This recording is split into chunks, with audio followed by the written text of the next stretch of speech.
She used to be so mean and terrifying. Recently, she's actually started listening to her team members' opinions and even cares about their welfare. She's truly a perfect boss. Of course, she has to be perfect. Otherwise, she might die. She didn't ask for much. Just being able to live this life freely was enough. Damn it, she actually transmigrated into a world where one wrong move. Gotta get her killed. Into the body of a villainess from a melodramatic drama. After finishing this, thought her luggage was finally unpacked. From now on, this would be her home. It's so beautiful. Her hard days were finally over. She grew up in an orphanage with practically nothing, surviving on sheer willpower alone. To think she finally had a home of her own now. This is great, Hanjaya. That's enough for today. Let's order some takeout. She suddenly felt a sharp pain. Lately, her heart had been feeling tight and painful. It was making her uneasy. The takeout's here. The protagonist watched a drama while eating. She felt it was so melodramatic. If it were her, she wouldn't live like that, gritting their teeth and vowing to take the other's life, just recklessly hitting people with cars or brandishing knives. But isn't that what makes melodramas fun? She really was cursing it, that while continuing to watch. Well, since she'd watched this far, she might as well see the finale. Suddenly, her expression changed. The female lead inside was looking at her. It looked like herself. What's going on? Her heart suddenly felt a sharp pain, as if it were about to shatter. Then she collapsed directly onto the floor. Her phone was within reach. She needed to call an ambulance, but her body wouldn't move. She couldn't accept it. How could she die like this? In an unknown place, her hand twitched slightly. She slowly woke up again. She didn't understand what was happening. Her head hurt badly. She thought she was in a hospital. Suddenly, someone was standing beside her. Their voice startled her, asking what it was this time, asking why she was staying home every day instead of going to the company. She was the vice president of Songwon Products. Didn't she know? The protagonist didn't even know who she was. But the woman shook her, saying she was faking it. She turned and left, telling Shin Sarah to behave. She had already called for Professor Kim. The protagonist was shocked. The name was so familiar. It was the name of the drama's villainess she had been watching. Shin Suha.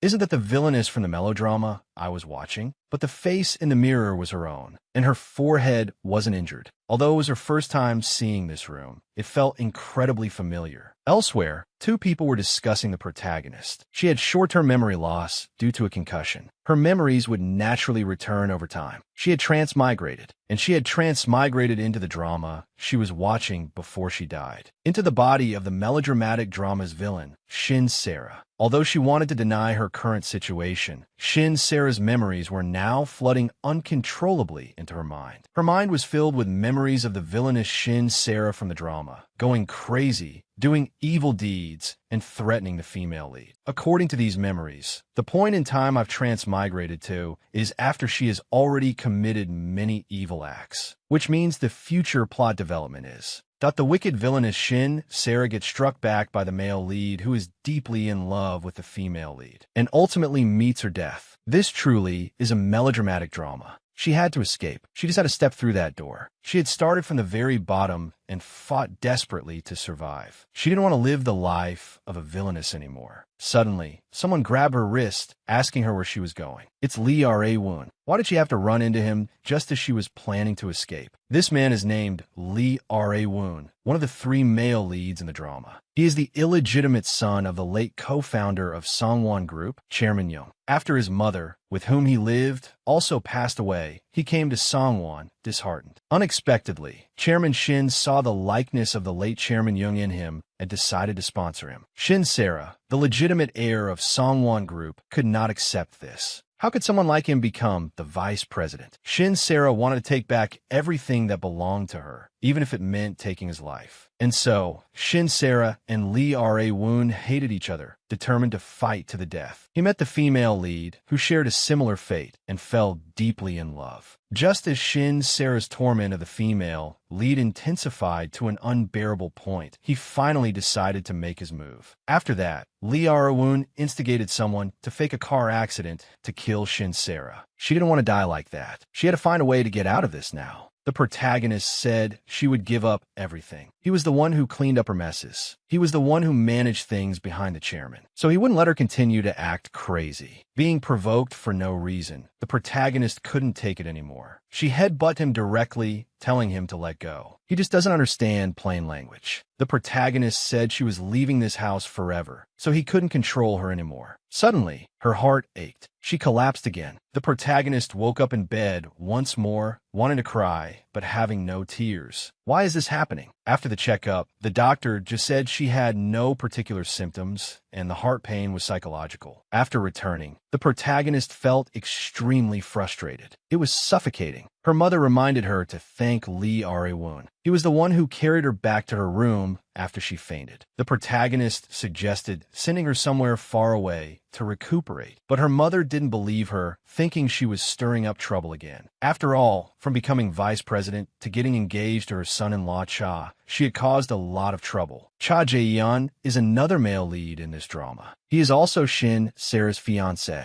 With his handsome looks, outstanding abilities, and upright character, he is an impeccable person. But he doesn't like the protagonist. He said their relationship was just a partnership. He avoided all contact outside of public settings. He was just a fiancé in name only. To Shin's Sarah, he was someone who only agreed to the engagement because he had his eyes on Songwon Group, a fiancé who could be casually ignored and insulted. She wasn't into that, so she planned to message him directly and make a clean break. Besides, the reason for her heart pain was probably because she was defying fate. She didn't know what to do. Cha Ji-yeon replied, saying they should meet and talk. Even for a melodramatic drama, but shouldn't you be able to break up via text? The next day, the protagonist went to the meeting. It was something that could be discussed in 10 minutes. Why insist on meeting in a place like this? The protagonist couldn't understand the minds of the rich. As the protagonist looked around, that she saw him right in front of her. He told her to sit wherever she liked. No need to be formal. The protagonist felt so weary. In the drama, if only Shin's Sarah hadn't loved him, she wouldn't have ended up in such a miserable state. Cha Ji-yeon got engaged to Shin's Sarah for personal gain. From the moment he realized he had real feelings for the drama's female lead, Shin's Sarah's life began to deteriorate rapidly. After Cha Ji-yeon broke off the engagement, Shin Sarah was quickly embroiled in Songwon Group's corruption case. Falsely accused of various crimes, she became an economic criminal. She lost what she had always craved, Songwon Group and the man she deeply loved. Her life instantly collapsed, leaving her with nothing. If she wanted to continue living as Shin Sarah, she had to cut ties with him cleanly. The protagonist thought of a reason for the breakup and finally said that she just wanted to. Cha Ji-yeon was a bit speechless. Back then, she had begged him, humbling herself just to marry him, and now she wanted to break it off. Marriage is not a game. It can't be easily dissolved or ended on her whim. The protagonist asked why not. It was a business deal, but there was no prenuptial agreement. Nothing had happened between them. Besides, she didn't like him that much anymore. The protagonist used reverse psychology, asking if he had developed feelings for her. Anyone who didn't know better would think that he was the one who didn't want to break the engagement, but he thought she was just testing him. He didn't agree to break it off, nor would he acknowledge her as his wife. Then he said he had a meeting and told her to leave, saying he wouldn't see her out. The protagonist was a little angry. She wanted to break the engagement. It wasn't a test at all. He just wouldn't listen to what she was saying. The protagonist was angrily kicked out, cursing him to go bald in her mind. She wondered what on earth Shin Sarah liked about him. Besides being handsome, he had no other good qualities. Although she had transmigrated into an irredeemably evil woman, if she kept doing good deeds, maybe her life would be different. Suddenly, a car came straight at her, stopping very close. The protagonist thought he was a lunatic. She told the person inside to get out. He almost hit someone and didn't even get out to apologize. The driver rolled down the window and said, "What's wrong? Even if I almost hit you, that you're fine, aren't you?" The protagonist was shocked to hear this. He said if she wanted compensation for emotional distress, she should contact his lawyer. After hearing that, the protagonist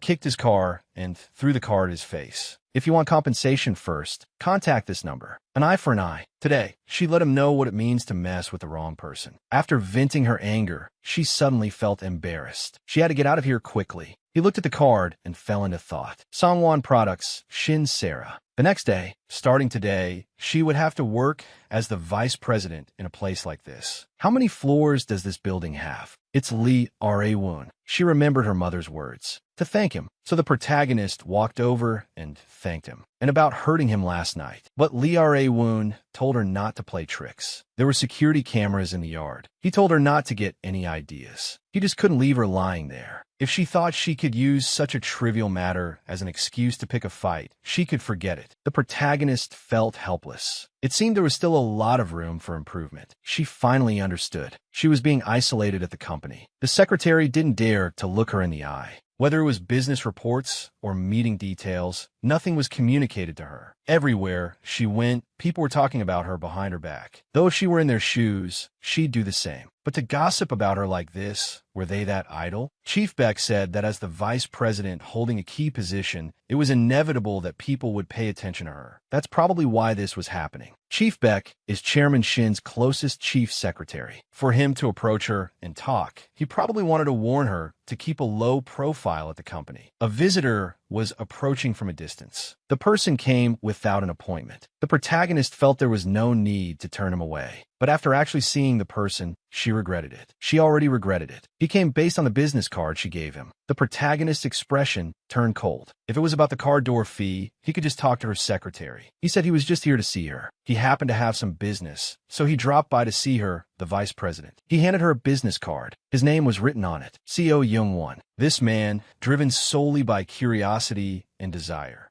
kidnapped, imprisoned, and tortured Shin Sarah, a crazy psycho scumbag, simply impossible to get along with. According to the original plot, they were supposed to meet much later at her engagement party. Now she had messed up and met him early. The protagonist wanted to drive him away, but he dangled the dash cam in his hand, threatening her. Her actions had all been recorded here. Her reputation wasn't good. Commonly known as Songwon Group's little delinquent, Shin Sarah. He could add fuel to the fire and make her reputation even worse. The protagonist was furious after hearing this. She thought this was the right thing to do. Let others see that he almost hit someone on the main road. The protagonist tried to snatch the device, but he had anticipated it. He said he was just saying hello and then left happily, leaving the protagonist roaring in anger. A colleague nearby saw her, so she had to compose herself. At that moment, she received a message on her phone. It was a concerned message from Lee Seung-kyung. They arranged to meet at a certain place. Lee Seung-kyung walked over and greeted her. The protagonist thought she was so cute. Lee Seung-kyung was kind, cute, gentle, and charming. She was the female lead who embodied all good qualities and was loved by everyone around her. Shin Sarah, jealous of her, developed murderous intent and clashed with the male leads, ultimately leading to her death. She wasn't a bad person at heart. She cared for her in every way. The two were sitting in a restaurant when they ran into acquaintances, but the protagonist didn't know them. They wanted to sit with Lee Seung-kyung. The protagonist said nothing. The atmosphere was clearly off. They must be her rivals. She thought Seung-kyung would refuse. Who knew she would actually agree? She even wanted to sit next to Sarah. The protagonist felt like she was going to cough up blood. The reason she was still sitting there was to see what the situation was like. But it was really so awkward. As they chatted, the topic shifted to her. They said Sarah was more charming. The three said with some surprise, "It looks like you two have reconciled." She said it was all a misunderstanding before, and that she had amnesia. They didn't like the protagonist. Seung-kyung was still defending her, saying she actually envied the protagonist's confidence. She praised the protagonist for being really beautiful. The group was about to part ways. Seung-kyung reminded her not to forget about the launch party for the ROM group's duty-free shop. The group left, still discussing their fear that the protagonist would bully Seung-kyung. Her memories were too fragmented. Shin Sarah's memories from the drama weren't continuous. So it was only after hearing the conversation between Seung-kyung and her friends that she remembered the specifics. At the party, the protagonist threw a huge tantrum at Seung-kyung. She had badmouthed her to Ji-yeon. Seung-kyung said she just wanted to ask how she and Ji-yeon were doing lately. The protagonist grabbed a knife and was about to hurt her. Luckily, the security team stopped her then. Otherwise, it would have been a disaster. She should have apologized as soon as they met. But she was afraid it would be like with Lee Ra-woon. She couldn't accept it. No wonder she was so cold to her. When they first met, she thought they could get along well. She really didn't get it. Why was no one nice to her after she transmigrated? A few days later, she never thought she would wear this kind of dress. But Cha Ji-yeon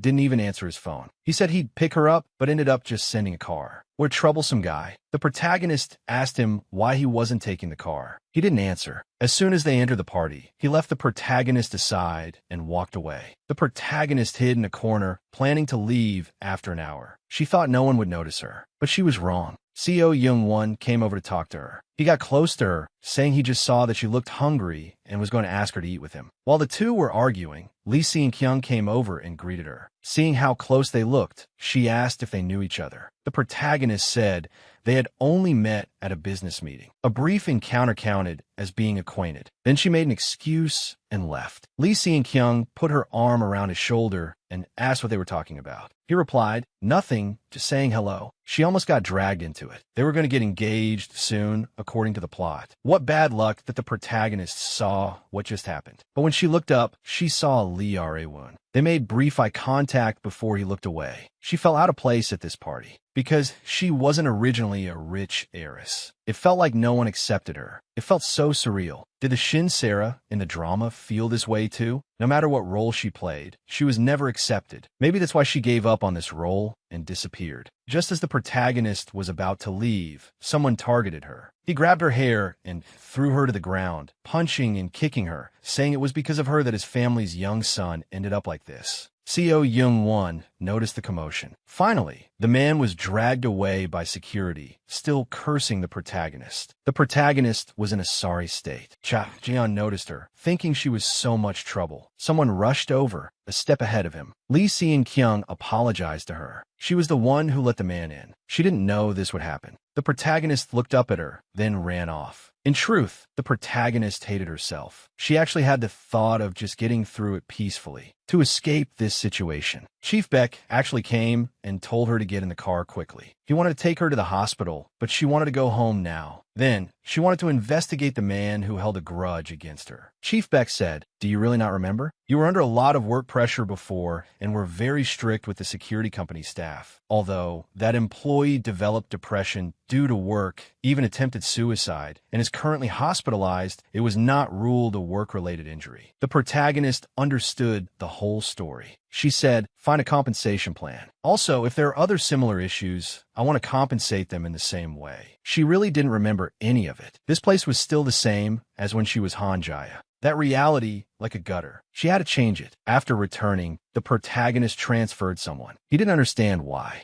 The protagonist said the reason was written on it. That position was more suitable for him. The chairman had already approved it. He started apologizing to her for his previous disrespectful behavior. She knew it was that recording. It was full of slander against her. This wasn't just anywhere. They were actually gossiping about her in the company lounge. Company life is so interesting. And if he didn't want to be transferred, there was only one way. That is, all business must pass through her. It was enough for her to be involved in many matters. She needed to reorganize now. Most of the executives at Sangwon Products were on Lee Rae-woon's side. How could she possibly get anything done? It's not easy. Her head was about to explode. This was on a completely different level from her previous job. And there was one more thing to solve. That was Lee Se-kyung. The launch party was hosted by Rom, so Lee Se-kyung was also in charge of managing the attendees. She said it wasn't intentional, so she couldn't be held responsible. The villainess was set up by the female lead. Just like in the drama, she actually experienced it firsthand. That kind of petty revenge from the drama.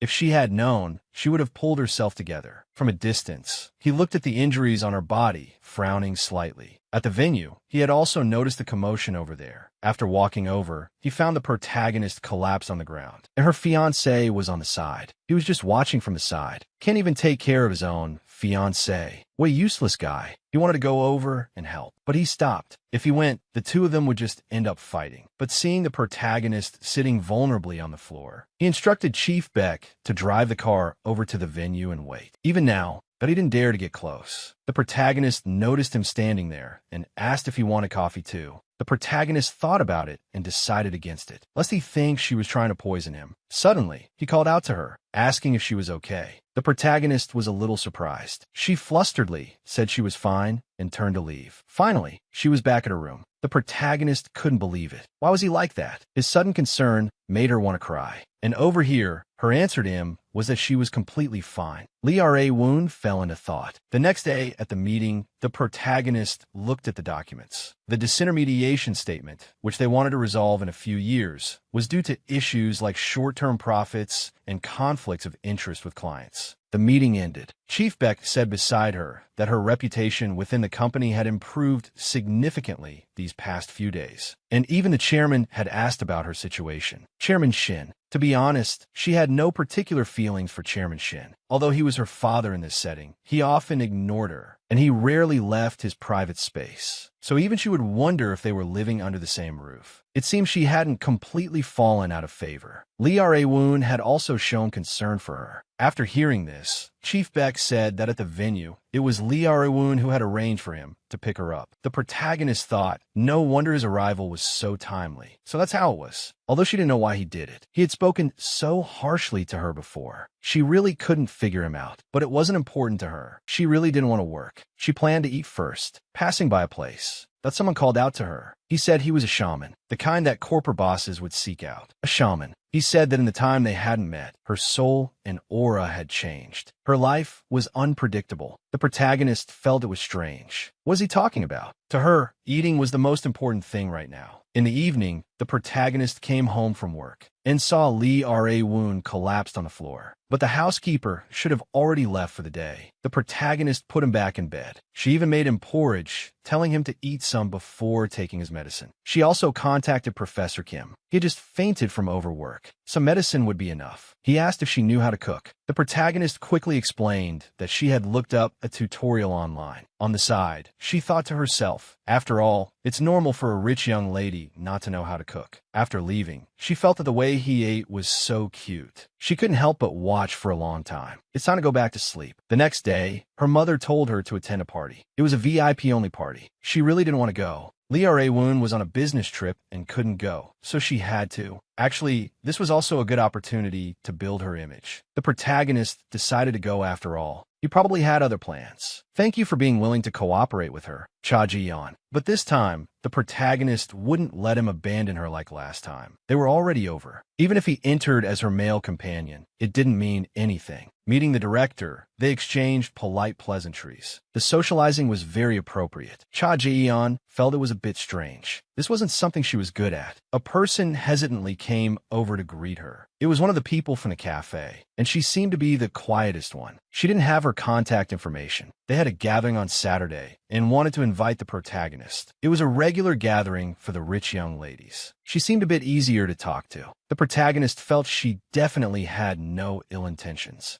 At this party, she could feel that everyone's opinion of her was changing bit by bit. Before, everyone's evaluation of Shin Sarah was Songwon Group's shameful little delinquent and the crazy woman abandoned by her own fiancé. But now, attending the event on Cha Ji-yeon's arm, openly nodding and smiling at everyone, those who saw this scene would think those were just rumors about her. Seeing is indeed believing. Instead of clarifying rumors, it's better to just show everyone directly. At this moment, Lee Seung-kyung came over, asking if she was okay. Lee Seung-kyung was at it again. On the surface, she was concerned, but in reality, she was being passive-aggressive and making insinuations about her. But the protagonist smiled and said to her, I'm talking to Ji-yeon about something important right now, so please excuse us. Also, I'm not mad at you. Have fun. Turning her head, the protagonist felt speechless. Was she just used to talking like this? Cha Ji-yeon asked if she was her friend. The protagonist reassured him that what happened before wouldn't affect his image. Actually, he saw it that day, when the protagonist fell. Lee Seung-kyung happily running over. If he didn't see it wrong at that time, she must have offended a strange woman. The protagonist thought he was interested in Lee Seung-kyung and even wanted to introduce them. After all, their relationship developed well in the plot. The second floor was beautiful. The protagonist was grateful for him being by her side. Cha Ji-yeon noticed the injuries on her body. When she stood up, he quickly averted his gaze. As the two were going down the stairs, someone slipped and was about to bump into her. Fortunately, Cha Ji-yeon stepped forward and protected her. The protagonist was almost scared to death. He could clearly protect her like this, yet at the wrong party, he just left her and walked away. But the female lead still thanked him. That evening, she asked him to have dinner together to continue their unfinished conversation. The topic was about breaking off the engagement. The female lead planned to get straight to the point. If he agreed to break off the engagement, he could get what he wanted so badly that he was willing to marry her. To be honest, he had a very urgent reason that forced him to marry a crazy woman like her. The Gumjuk group he led, no matter how powerful, was ultimately a company that started with private lending. Its foundation was not stable. A marriage alliance with a company like their Songwon, which had a solid foundation, became crucial. Cha Jun, who always sought stability and was calm and composed,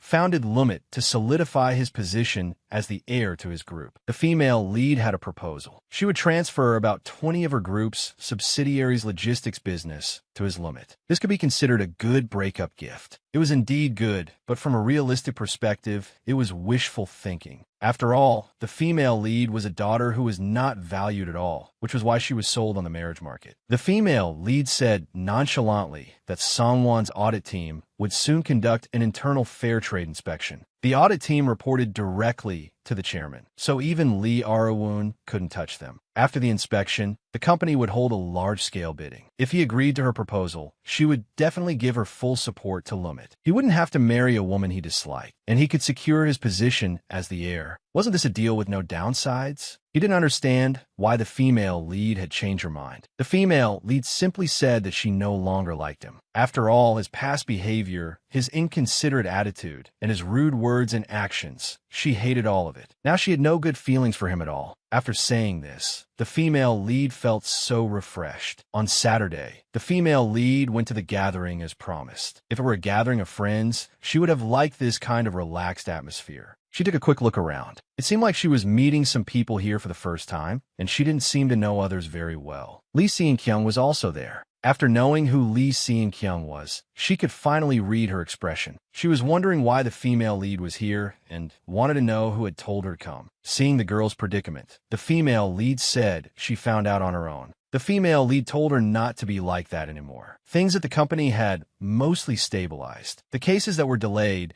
due to her partial amnesia had also been resolved. The female lead mentioned her amnesia and how Lee Ara-woon and Chief G had helped. Lee Seon-kyung chimed in, saying she thought their relationship was bad. After all, the two had argued before. That time, the female lead even took a knife and tried to stab her. Then she pretended she didn't bring it up intentionally. It seemed the female lead had reconciled with them. She reconciles more easily with boys. Hearing this, the female lead gave a cold smile. When Lee Seon-kyung saw it, her eyes widened in surprise. She said with a smile, "It's precisely because we have a good relationship that we argue in public." She brought this up, saying her relationship with them was very good. Someone nearby commented admiringly, "I didn't expect their relationship to be that good." Actually, the female lead roughly understood. The conversation had always been led by her. Therefore, she was the one who had ruined Shin Sarah's reputation and then deliberately stirred up trouble. But it was time to stop. Their behavior was making the female lead feel very tired. Let's not always talk about me. Let's talk about Lee Seon-kyung. After all, at the banquet, Lee Seon-kyung and Seo Young-won seemed very close. That person must be her boyfriend, right? After a long silence, Lee Seon-kyung said that he was engaged to her. He was her fiancé, not her boyfriend. She said she was flustered that her private life was being exposed. The others quickly apologized. She said it was fine, but also labeled the female lead as being tactless. After returning, the female lead felt exhausted. She had gone to the party just to expand her social circle and change her image. She didn't expect it to turn into a verbal spat with Lee Seon-kyung. However, the party seemed quite interesting. As Shin Sarah, she had made her first so-called friends. She just drank too much red wine and almost fell down the stairs. Lee Ra-woon had just come out, where he saw the female lead, a drunken mess, lying on the stairs. She was completely intoxicated. He helped the female lead back to her room. The female lead was still mumbling. He's always the favored one. He placed her on the bed, but who knew the female lead would pull him over, causing him to almost fall on top of her. The female lead asked if he was close with Lee Seon-kyung, since she kept saying she knew him at the banquet. Lee Ra-woon said he had only met her a few times. The female lead said, "Why does Lee Seon-kyung pretend to know him so well? I'm the one who knows him better." Lee Ra-woon didn't understand what the female lead meant. When he tried to ask again, she was already asleep. The female lead received a new subordinate. From now on, she would be in her care. Section Chief Lee Ji-young. Great, she finally had her own confidant. From now on, the real work would begin. The pressure might be immense later on. Just as the female lead was about to have some coffee, an uninvited guest arrived. Seo Young-won's very existence was like a ticking time bomb. The female lead had been avoiding him recently. Faced with his words of concern, the female lead didn't want to get involved with him and planned to leave the troublesome spot immediately. Unexpectedly, he put his hand on her shoulder and asked why she was avoiding him. The female lead shook off his hand and asked what on earth he wanted. "The car door repair fee. Didn't I contact you through my secretary last time?" Who knew he would actually say he liked her and want to date her? The female lead had a headache. She told him she was already engaged, and he was also an engaged man. "You should refrain from doing things that would cause us both to lose face. Give up this idea," Director Seo Young-won. However, he himself didn't even know. When he had gotten engaged to Lee Seon-kyung. After returning, the female lead said, "This place is so high class. I'm glad I came."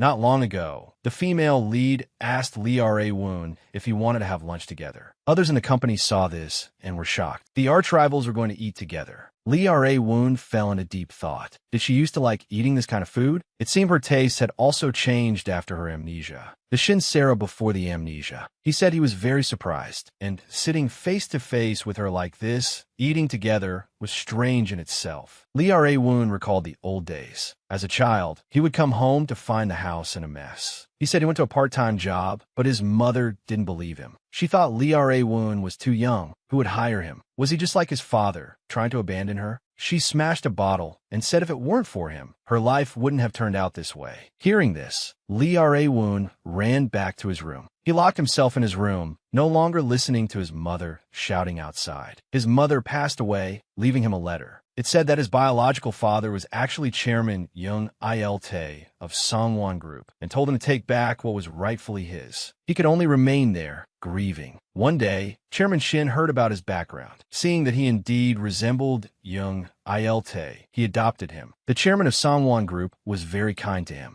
It was his first time riding in a car like this and meeting Chairman Shin's family. All of this completely changed his life. He's Chairman Young's son? The female lead's mother was shocked, bringing back the dead Chairman Young's son to raise. She didn't understand why he had to bring him back. There were plenty of empty houses outside, yet he insisted on having him live with their daughter. That illegitimate son. Right after his mother conveniently died, he immediately ran to the company to find him. He must be trying to get something. The female lead's mother's expression changed. He doesn't still think Chairman Young. Chairman Shin cut her off. "I've already decided. Don't make a scene in front of the children. I already consider him my own son." At the dinner table, they talked about Lee Ra-woon. They said he was a good student and that she could ask him any academic questions. The chairman told the female lead to learn well from him. She found it difficult, saying she only inherited her mother's good looks. Her mother was angry when she heard that. Lee Ra-woon often felt that he didn't fit in with his family. Chairman Shin's home was completely different from his own. This place wasn't for him, but he still wanted to stay here. To keep living here, he had to become the kind of person who wouldn't seem out of place with the chairman's family, someone qualified to stand by their side, a person of high caliber. So he studied hard and eventually passed the company's interview.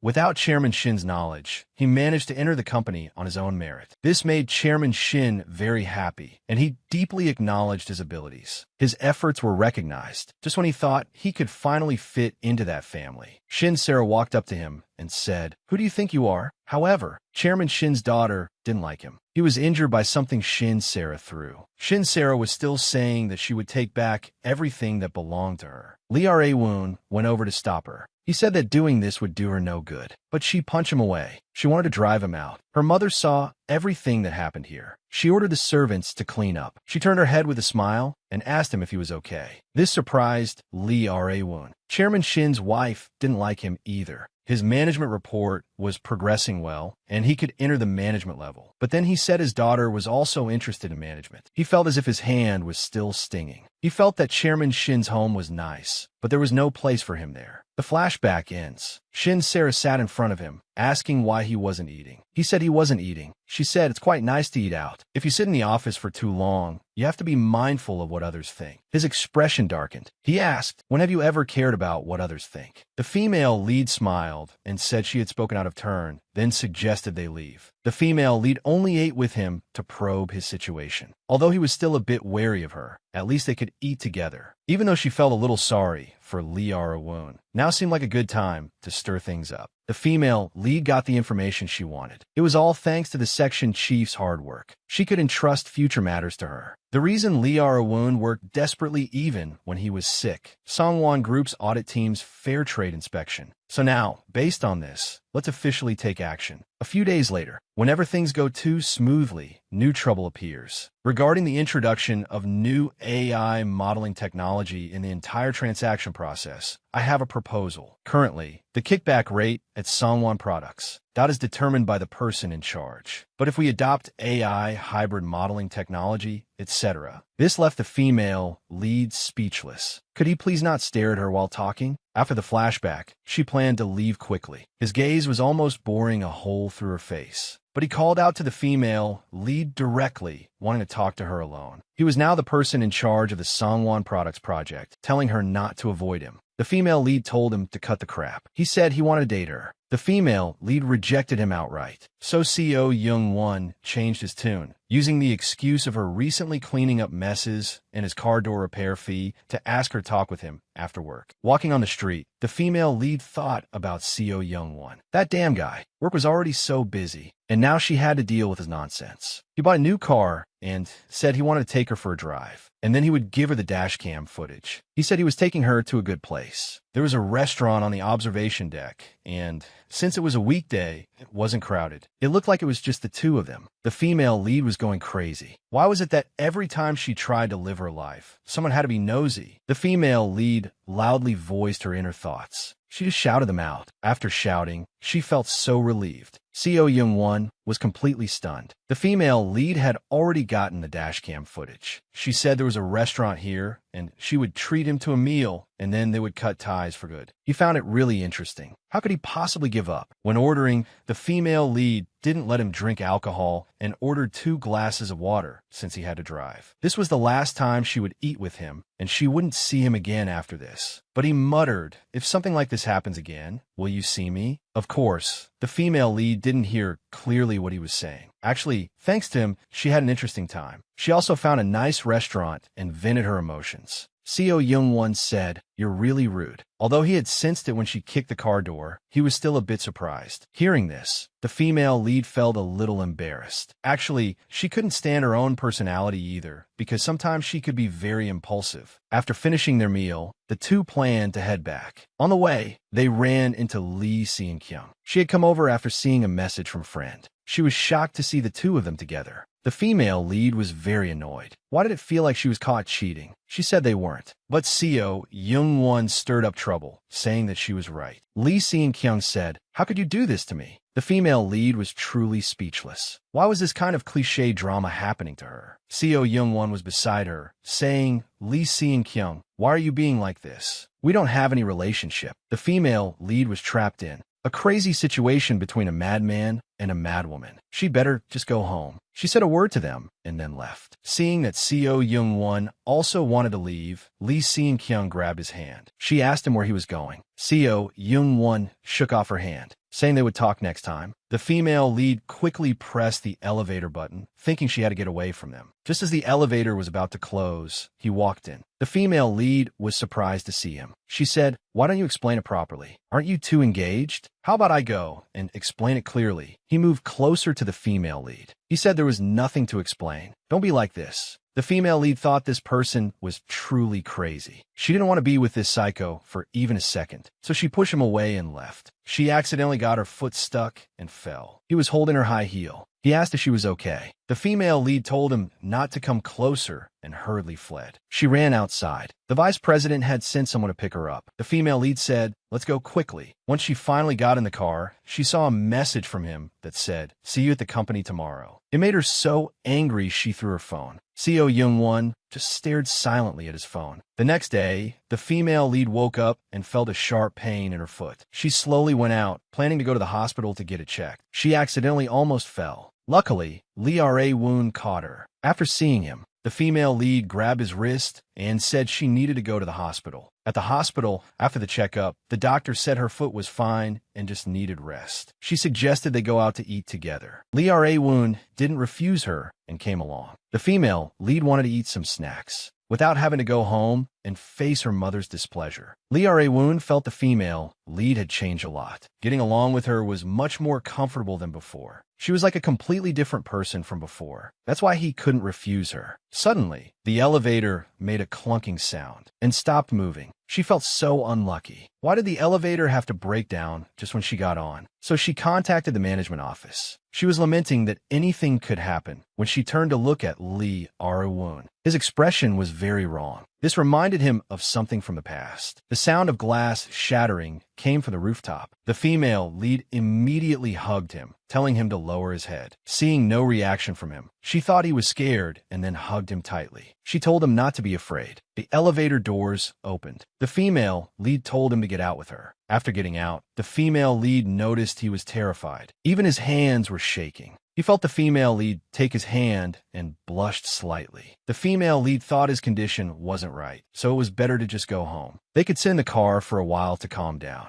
Lee Ra-woon agreed, thinking that the current Shin Sara was a completely different person from before. At night, Lee Seon-kyung couldn't sleep. The scene of the female lead and Seo Young-won together was in her mind. All this time, there had never been any problems, but this time was different. Previously at the banquet, Lee Seon-kyung had warned Seo Young-won he couldn't get too close to Sarah. She already had a fiancé and might be using him to make her fiancé jealous, since they might be having problems. But Seo Young-won said if they were having problems, they might break off the engagement. This surprised Lee Seon-kyung. What did he mean by that? He turned to look aside and said something had happened over there. She had to go check, since she was the host of this party. Walking on the road, she felt that nothing had changed. Sarah was still her kind friend. She just had to maintain it, treat her as a friend. Even if she hurt her or threw a tantrum at her, it was okay. Because they were friends, she could understand her. But that was going a bit too far. She went downstairs and called for her mom. She hugged her mother and said, "Let's go see the teacher." This is the information he wanted. He thought Vice President Lee Ra-woon had changed his mind. Is this the powerful information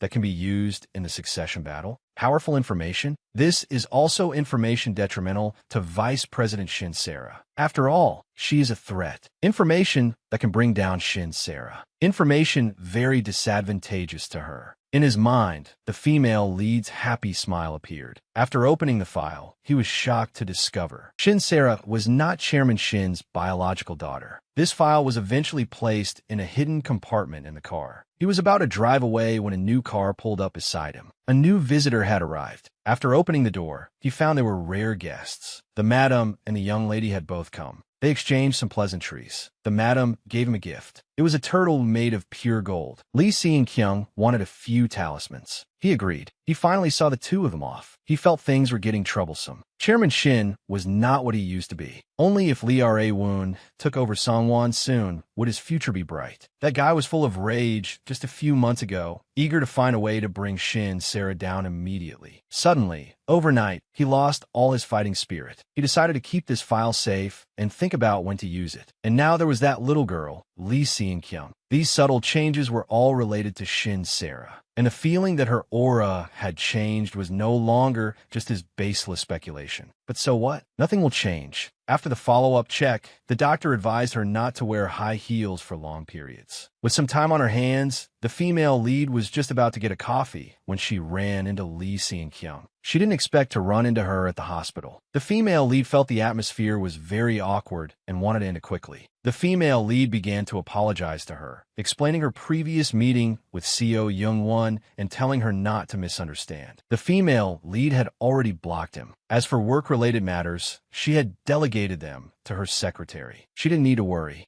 Suddenly, Lee Seon-kyung interrupted her, saying this was not like her at all. It was as if she had become a different person. Lee Seon-kyung roughly understood what the female lead meant. She said their relationship was very good, but the female lead didn't see it that way. Instead, she thought Seo Young-won was like a scumbag. She said Seo Young-won's recent changes were all because of her, which pained her. She hoped the female lead would be careful in the future. After saying these things in a passive-aggressive tone, she was about to leave. Before leaving, she asked if she was happy now. The female lead said it was hard to say. She had been coming to the hospital a lot recently and encountered many frustrating things. It probably couldn't be called happiness. Lee Seon-kyung smiled and said, "Is that so?" and then left directly. This made the female lead feel it was very strange. The next day, the female lead felt very nervous. She was going to give a speech on behalf of Sangwon, although she was just reading from a script. Previously, a special report on the vice president would be published next week. The female lead had already decided to be featured in a special column on female entrepreneurial leadership. If she received a good evaluation from the public, then the people inside Sangwon could no longer ignore her. Coincidentally, a government agency held a related event every year. This year, they wanted to invite the female lead to speak. Vice President Lee Arewoon also knew about it and approved of her speaking. The female lead had thought he would think she was unworthy of representing the company. Unexpectedly, Jeon also came to the event. He was attending on behalf of the chairman. They hadn't seen each other in a long time. Seeing her nervous about the speech, he felt this wasn't her personality. After all, she had pretended to be weak before just to mock him.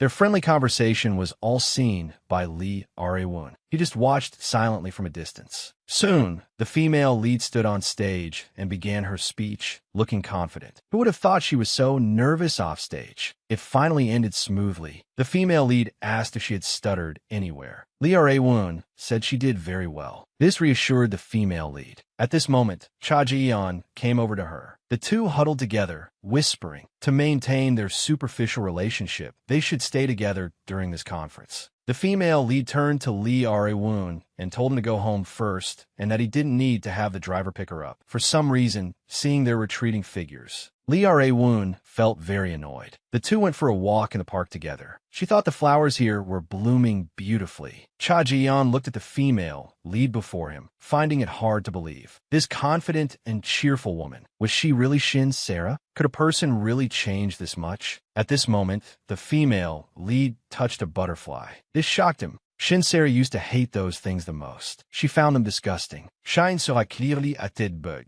After the walk, she and he made a spontaneous plan to go eat. This time, Cha Ji-yeon offered a treat. Actually, he had a reason. He felt the Shin Sarah before him was a completely different person. At first, he just thought that perhaps her state of mind had changed, which was why her attitude was different, leading to a change in personality. But so many things about her had changed, and he had clearly heard that her reputation had hit rock bottom and she hadn't achieved anything at work, yet she dared to negotiate with him. This person in front of him, was she really Shin Sarah? A long time ago, the chairman asked him to form a marriage alliance. He agreed. That was his first meeting with Shin Sarah. Chairman Shin's daughter, Shin Sarah of Sangwon Group. His first impression of her was that compared to her glamorous appearance, she looked somewhat melancholic. Although he didn't know why she came, to him, marriage was a business. On the way to drive Shin Sarah home, she asked if they would have a chance to meet again. Shin Sarah really hoped to marry him. The Jumgang Group really hoped to form an alliance with Sangwon. At the venue that day, Shin Sarah was very angry and wanted to hit those who were gossiping, but she was stopped by Cha Ji-yeon. The two found a corner to talk. He asked her why she did that, as it would only make her situation more embarrassing. Shin Sarah didn't understand why she had to endure it. For him, who acted according to plan, it was hard to understand Shin Sarah's words and actions. She was willful and domineering, did everything based on emotion, and was very violent. He didn't want to put up with it. He had already lost count of how many times he had dealt with this kind of thing.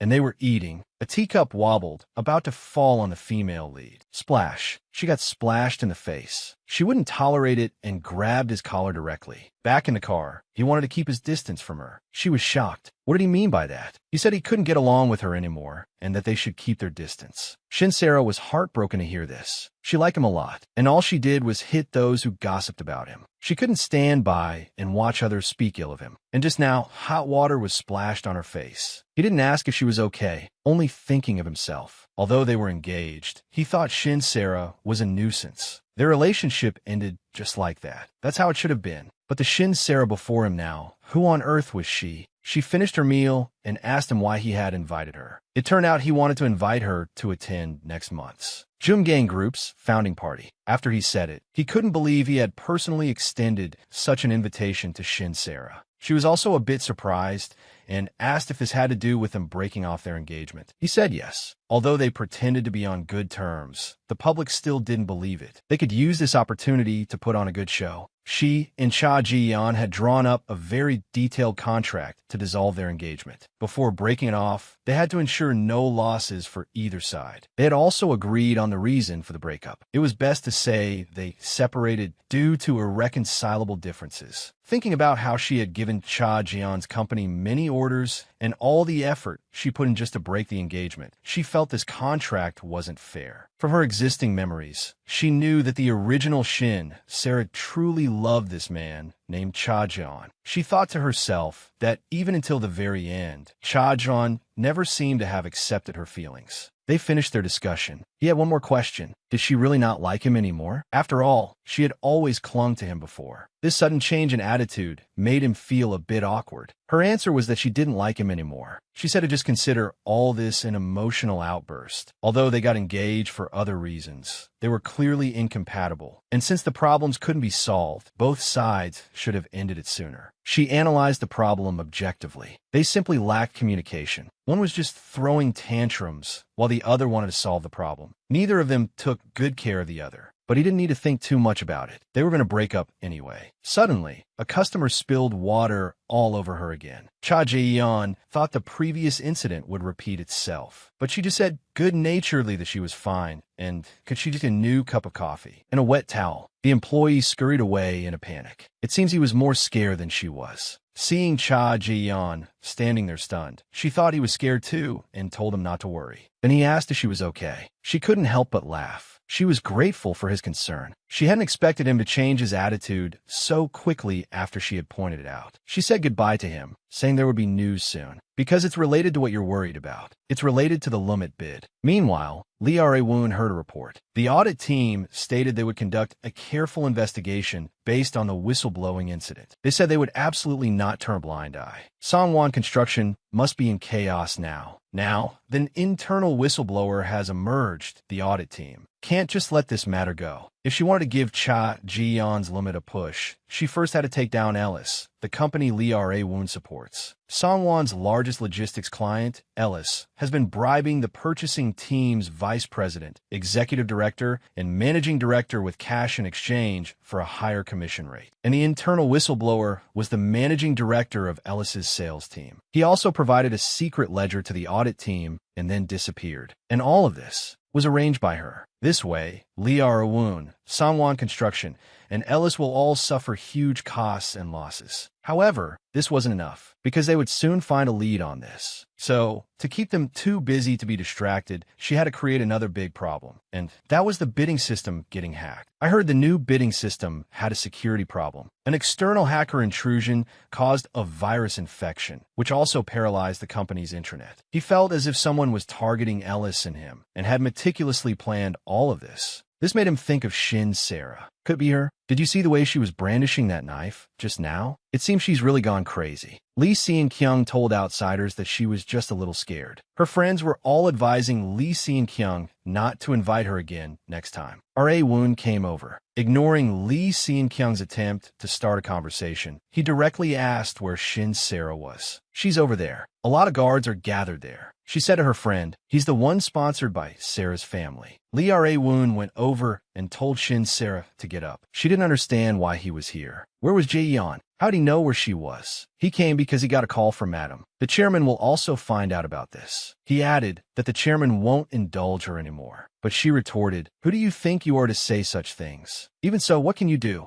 Does he enjoy living by watching her parents' expressions so much? But she won't give Songwon to him. Even if it costs him his life, she will take back everything that belongs to her. He was helpless. The final contract payment was made to managing director Lee Chung-hoon. A thorough follow-up investigation was also conducted on him. I didn't expect you to be so meticulous. I'm glad I could help you so much. From an objective point of view, I was trying too hard, to the point of making things difficult. But it was a rare opportunity. Although I had worked very hard, I couldn't get what I wanted. As a result, I not only became increasingly unconfident, but also felt my future was bleak. But it was you who gave me this chance. So I'm very grateful to you, Vice President. That's what made me come to you. Then let's do our best together. Although I'm Shin Sarah now, I had similar experiences when I lived as Han Jia. I wonder how my friends are doing. So, I should stop thinking about other things and focus on the present. The situation is this. After approaching managing director Lee Chung-hoon under the guise of an Ellis competitor, I bribed him, thought to become an internal whistleblower, and induced him to go into hiding. Songwon Construction is now facing not only the disappearance of the whistleblower, but also a hacked bidding system. And this time, the hackers' attack routes were all scrambled. It should be difficult for Lee Ra-woon to discover that I'm a mastermind. If everything goes according to plan, then I can smoothly break my engagement with Cha Ji-yeon, and I won't get entangled with Lee Seung-kyung over an affair. Besides, regardless of the process, Lee Ra-woon will eventually inherit Songwon. So there's no need for me to make an enemy of him or make him hate me more. If things wrap up smoothly as planned, I should be able to get my wish and leave here safely. After all, I've perfectly resolved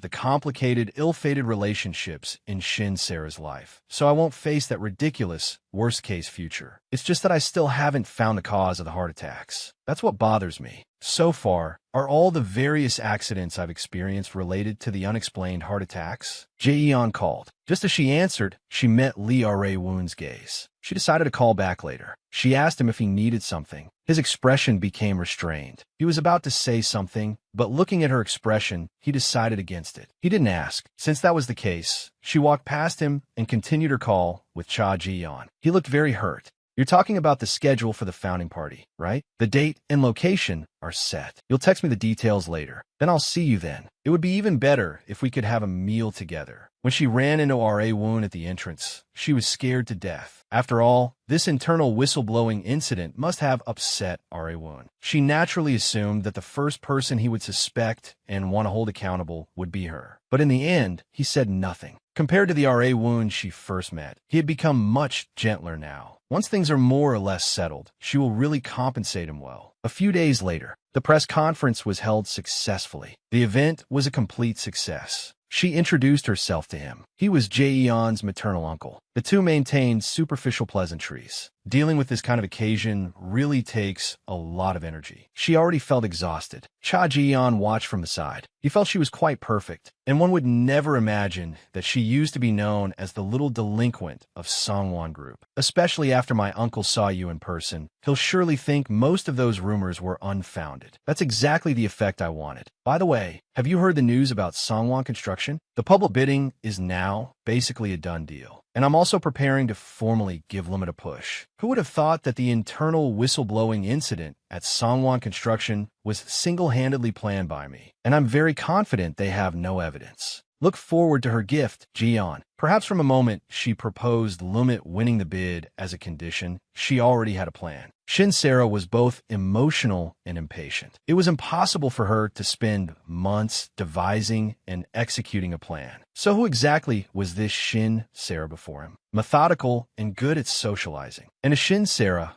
who could make rational judgments. How should he treat this Shin Sarah? After the internal whistleblowing incident, the investigation seems to be more intense. They're still searching for managing director Lee Chung-hoon's whereabouts, but they haven't found anything. Since so much time has passed and their pursuit is still fruitless, I'm safe. All that effort wasn't for nothing. Although I proposed very unfavorable conditions to break the engagement, if I hadn't gone to this extent, Chagan and Jumgang would never have given up on it. Even though Lee Ra-woon is now too sensitive to even talk to. What's going on? Why is it this number again? This number has already called her 6 times today alone. After hanging up, she discovered this was the code of the initial contact, obtained when the bidding system was hacked, and the person even called her dear and told her to answer. On the other end of the line was a familiar person. It was Seo Young-won. He had something on her. He wanted to meet her tonight. Otherwise, he would send this stuff to Vice President Lee Ra-woon. She could only agree. This was the result he wanted. Parents should teach their children how to survive. But his father first taught him how to seek death. Chairman, you must be very sad. I'm sorry for visiting only now.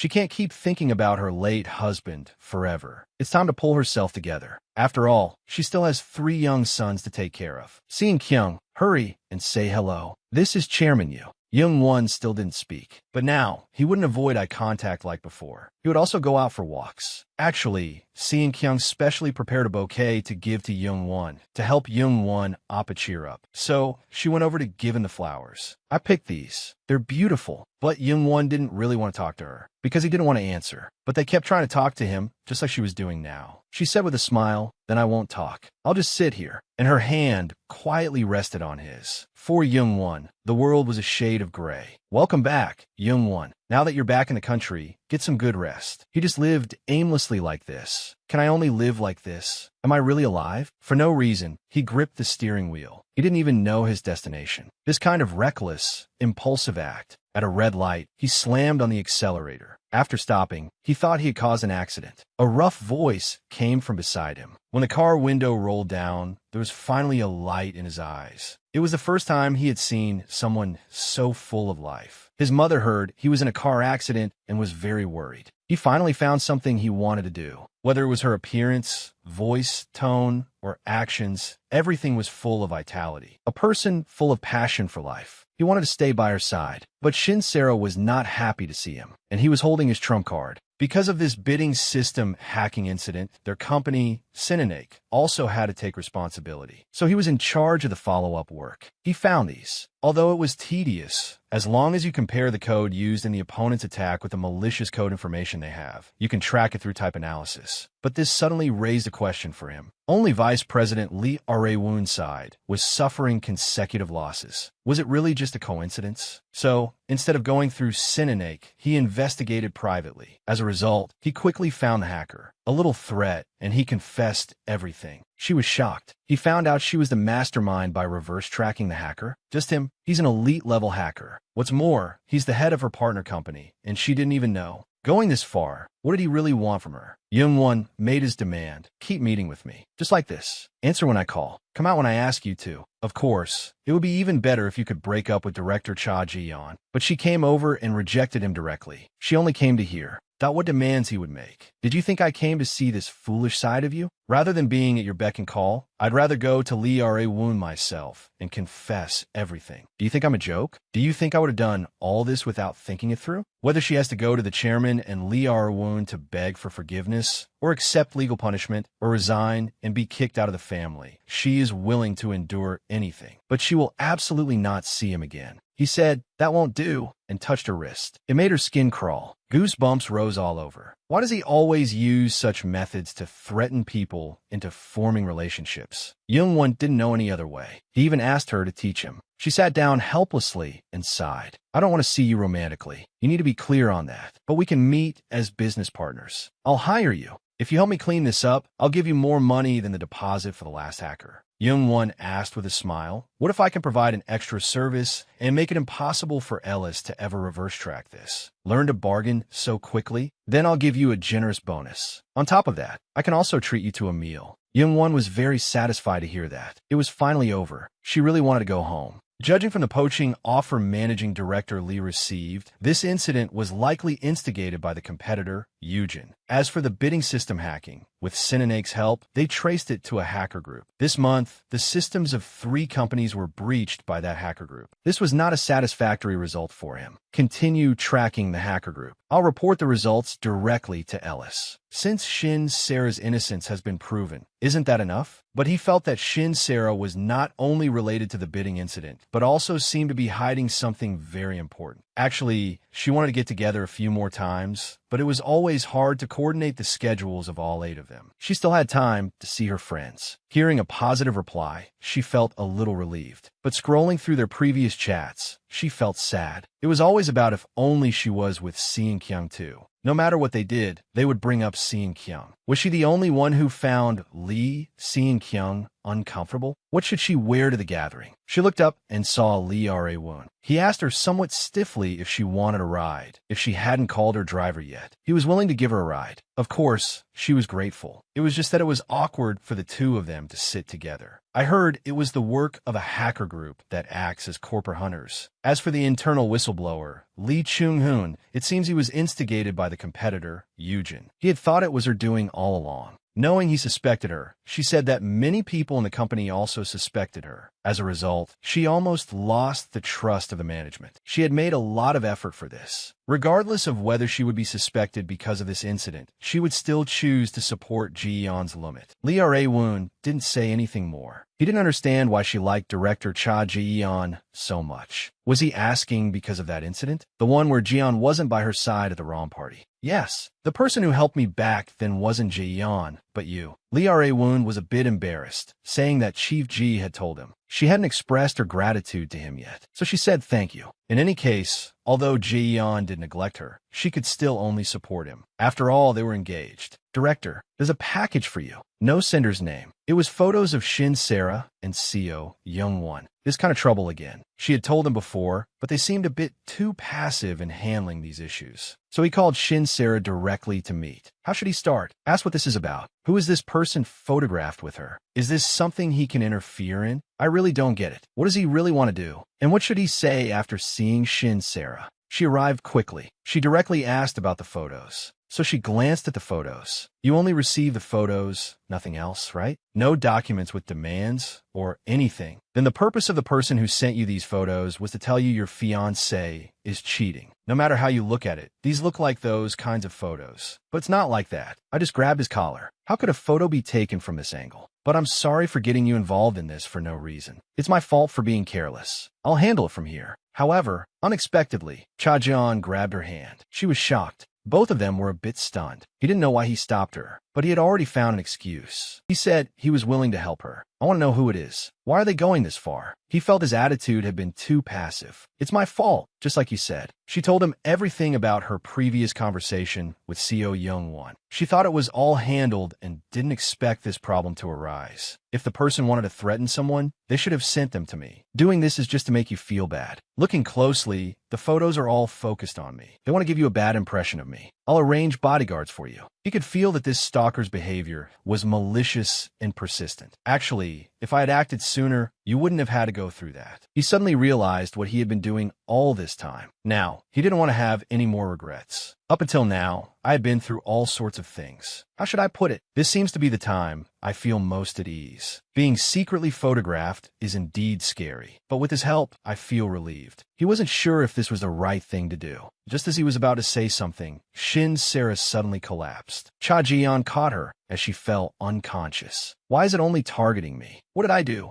Whoever it is, please come and help me. She suddenly woke up with a start. They were now in a nearby hospital. She had been unconscious for about 2 hours. I have a psychogenic illness. I've actually fainted before. That's what my doctor said at the time. She didn't know the cause of the attacks either. Cha Ji-yeon told her to rest tomorrow. He had already contacted her family. Leaving a sick fiancé to go home alone seemed a bit rude. Cha Ji-yeon was actually going to stay. She was flustered. Although he said he had reflected on his actions, even so, wasn't he being a little too proactive now? He expressed his apologies and apologized for his previous bad attitude. He said he had been ignoring the situation because of his own issues. As he was about to say more, she covered his mouth. Even though you've reconsidered, I've already made up my mind to break off our engagement. The only reason you've changed your mind now is because my changes have piqued your curiosity. But I don't like you, and I won't get back together with you. I'm sure you'll meet someone better. But he thought the person she was talking about was her. She changed the subject, and they started discussing the secret photos. However, what they didn't know was that Lee Ra-woon was standing at the door, watching them. The sight of the two of them laughing and joking stung his eyes. That guy had never once taken good care of Shin Sarah. He was even later than him in cleaning up the mess. He had never abandoned or ignored Shin Sarah. But now, why was she with director Cha Ji-yeon again? And he now? Why did he have feelings for Shin Sarah? He grieved alone in his car. He picked up the piece of information that was very unfriendly to Shin Sarah. The reason director Cha Ji-yeon was marrying Shin Sarah was to form a marriage alliance with Sangwon through her. Then if he revealed the fact that Shin Sarah was not the legitimate heir, and they knew she had no value to them, Director Cha probably wouldn't marry her. But he couldn't bear to make her sad.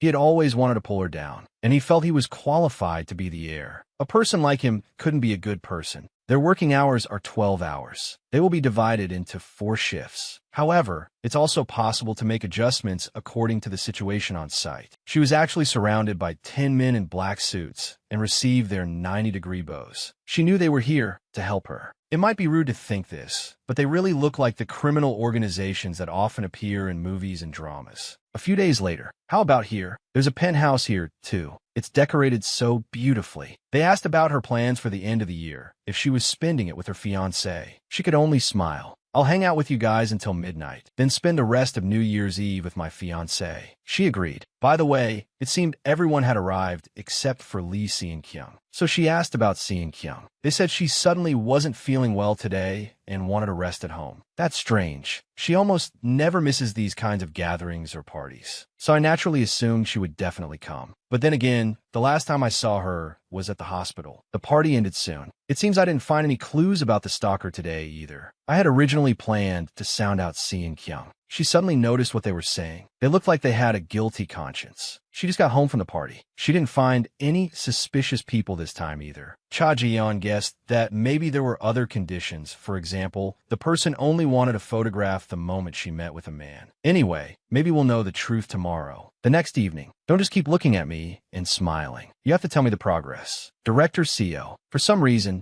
I don't want to stay out too late. Let's have an early dinner. The food here is pretty good. Now I can finally focus only on the limit bid, just as I wished. Young-won asked her why she cared so much about Cha Ji-yeon. She was puzzled. Why did everyone ask her this question? Since I'm engaged to him, of course I care about him. Everyone knows about us. But why didn't he care about Seon-kyung at all? Before, to avoid misunderstanding, that I blocked him directly. Even now, being alone with him like this, I still feel bad. After all, Seon-kyung is already very heartbroken, so I hope this is the last time we meet. In response, Seo Young-won said, I have no relationship with Lee Seon-kyung, but she said at the party that she's engaged to you, and her friends have always thought you were Seon-kyung's boyfriend. Meanwhile, Lee Seon-kyung was clipping her fingernails. He said he had no relationship with Seon-kyung. Could it be that Seo Young-won has also changed, just like Ji-yeon? Seo Young-won wanted to give her a ride, but she refused. He explained to her that they were not engaged. They knew each other as children, but it was just a business relationship. The engagement must have been some kind of misunderstanding. Was it she who changed their relationship, or did something go wrong? Cha Jae-yeon said he never had any relationship with her in the first place. He had gone abroad to live there before, so he couldn't have seen her at all. Did Lee Seon-kyung lie about having a boyfriend just to save face in front of her friends? This whole thing is too absurd. Before leaving, he gave her a gift. The day they had dinner together, she had left her shoes there and run away just like that. Like Cinderella. So he bought a new pair of shoes, and they weren't such high heels. At such a sensitive time, she didn't know whether she should accept them. Just then a call came. The culprit had been caught. She turned to go. However, at that moment, her phone was snatched away. He was saying something, that he was with Shin Sarah, that they would go over together. When she snatched it back, she found the call had been disconnected. Why would he just answer someone else's phone? Knowing what was happening, he asked her why she hadn't told him, just looking around warily and telling her to hurry back. But she felt he didn't need to concern himself with these things. He could just hurry back. She would handle it, but he insisted on going. They soon saw the culprit. The moment he took a picture, they immediately pounced on him. He was caught completely red-handed. The photo showed her taking a walk with Seo Young-won. She was just about to ask, wanting to hear what he had to say first. But as it turned out, Seo Young-won actually smashed the man's head directly with the camera. Blood splattered everywhere. He wanted to continue, but she stopped him. Team leader, please take him away first. It wasn't about being concerned that the evidence was destroyed. They had to figure out the situation first. How could he just start hitting someone right away? But then she saw his expression. She was very shocked. She didn't say anything more. At that moment, Cha Ji-yeon came looking for them. I took a bit of a detour, so I was late. When he saw the blood on the man, he frowned. He pulled Shin Sarah to his side. He greeted him politely. However, he just put the camera back into his hand. Cha Ji-eon was very confused. His equipment was crude, and he had no ID to prove his identity. He wasn't a paparazzi from the financial world. He was probably some kind of private investigator. They looked like they were about to beat him to death just now. And now, they're trying to ask for the client's information. He doesn't want to answer. It seems this polite method won't make him talk. Let's do it the old-fashioned way. Team leader, let's look into this person's background. He said he had professional ethics. But what about the unethical things he's done? He said he wasn't stalking her, but stalking Co Young-won.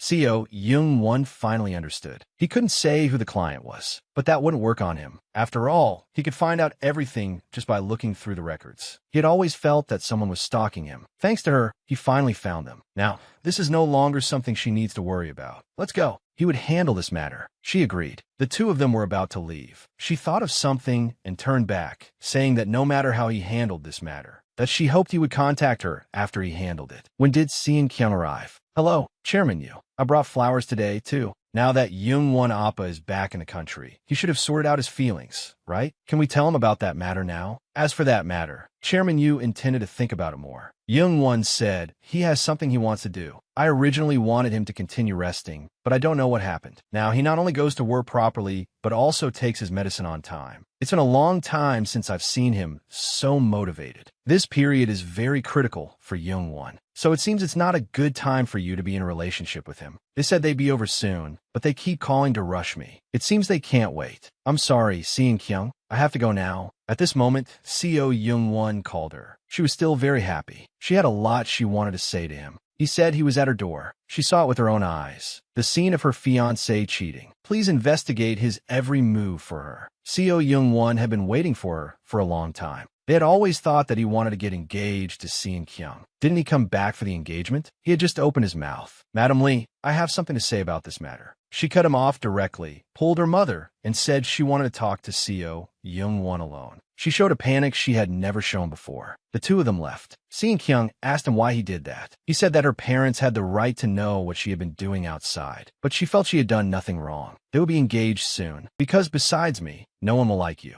You only have me by your side. But he had never admitted they were engaged, and yet she had told everyone that they were already engaged. However, the truth was they had no relationship at all. Shin Kyung didn't know why he had changed. She felt it was all Shin Sarah's fault. I don't know what she said to you, but she's just playing with you. I told everyone about the engagement because Sarah crossed the line first. It's all her fault for having a fiancé and still coveting you. She pushed all the blame onto Shin Sarah, then said she just wanted to protect him. He used to like her too. Even so, Shin Kyung, because observing her behavior from the side was very interesting to him. But now it's not interesting at all. You hired someone to secretly photograph me. I came here to talk about this. The engagement is a secondary matter. But Shin Kyung denied it, saying she did nothing. That's not the version I heard. I heard Sarah's fiancé also received these photos, and these photos caused a misunderstanding for Sarah and even made me look like a fool in front of her. And Director Cha made his entrance at the perfect moment, winning her favor. And I like Shin Sarah. I won't tell your parents about the secret photos. You'd better clean up your own mess. Why Shin Sarah? Her situation and mine. Why are they so different? It's not fair. Meanwhile, on the female protagonist side, the two of them met by the coffee machine. It was the weekend. He had some business to attend to.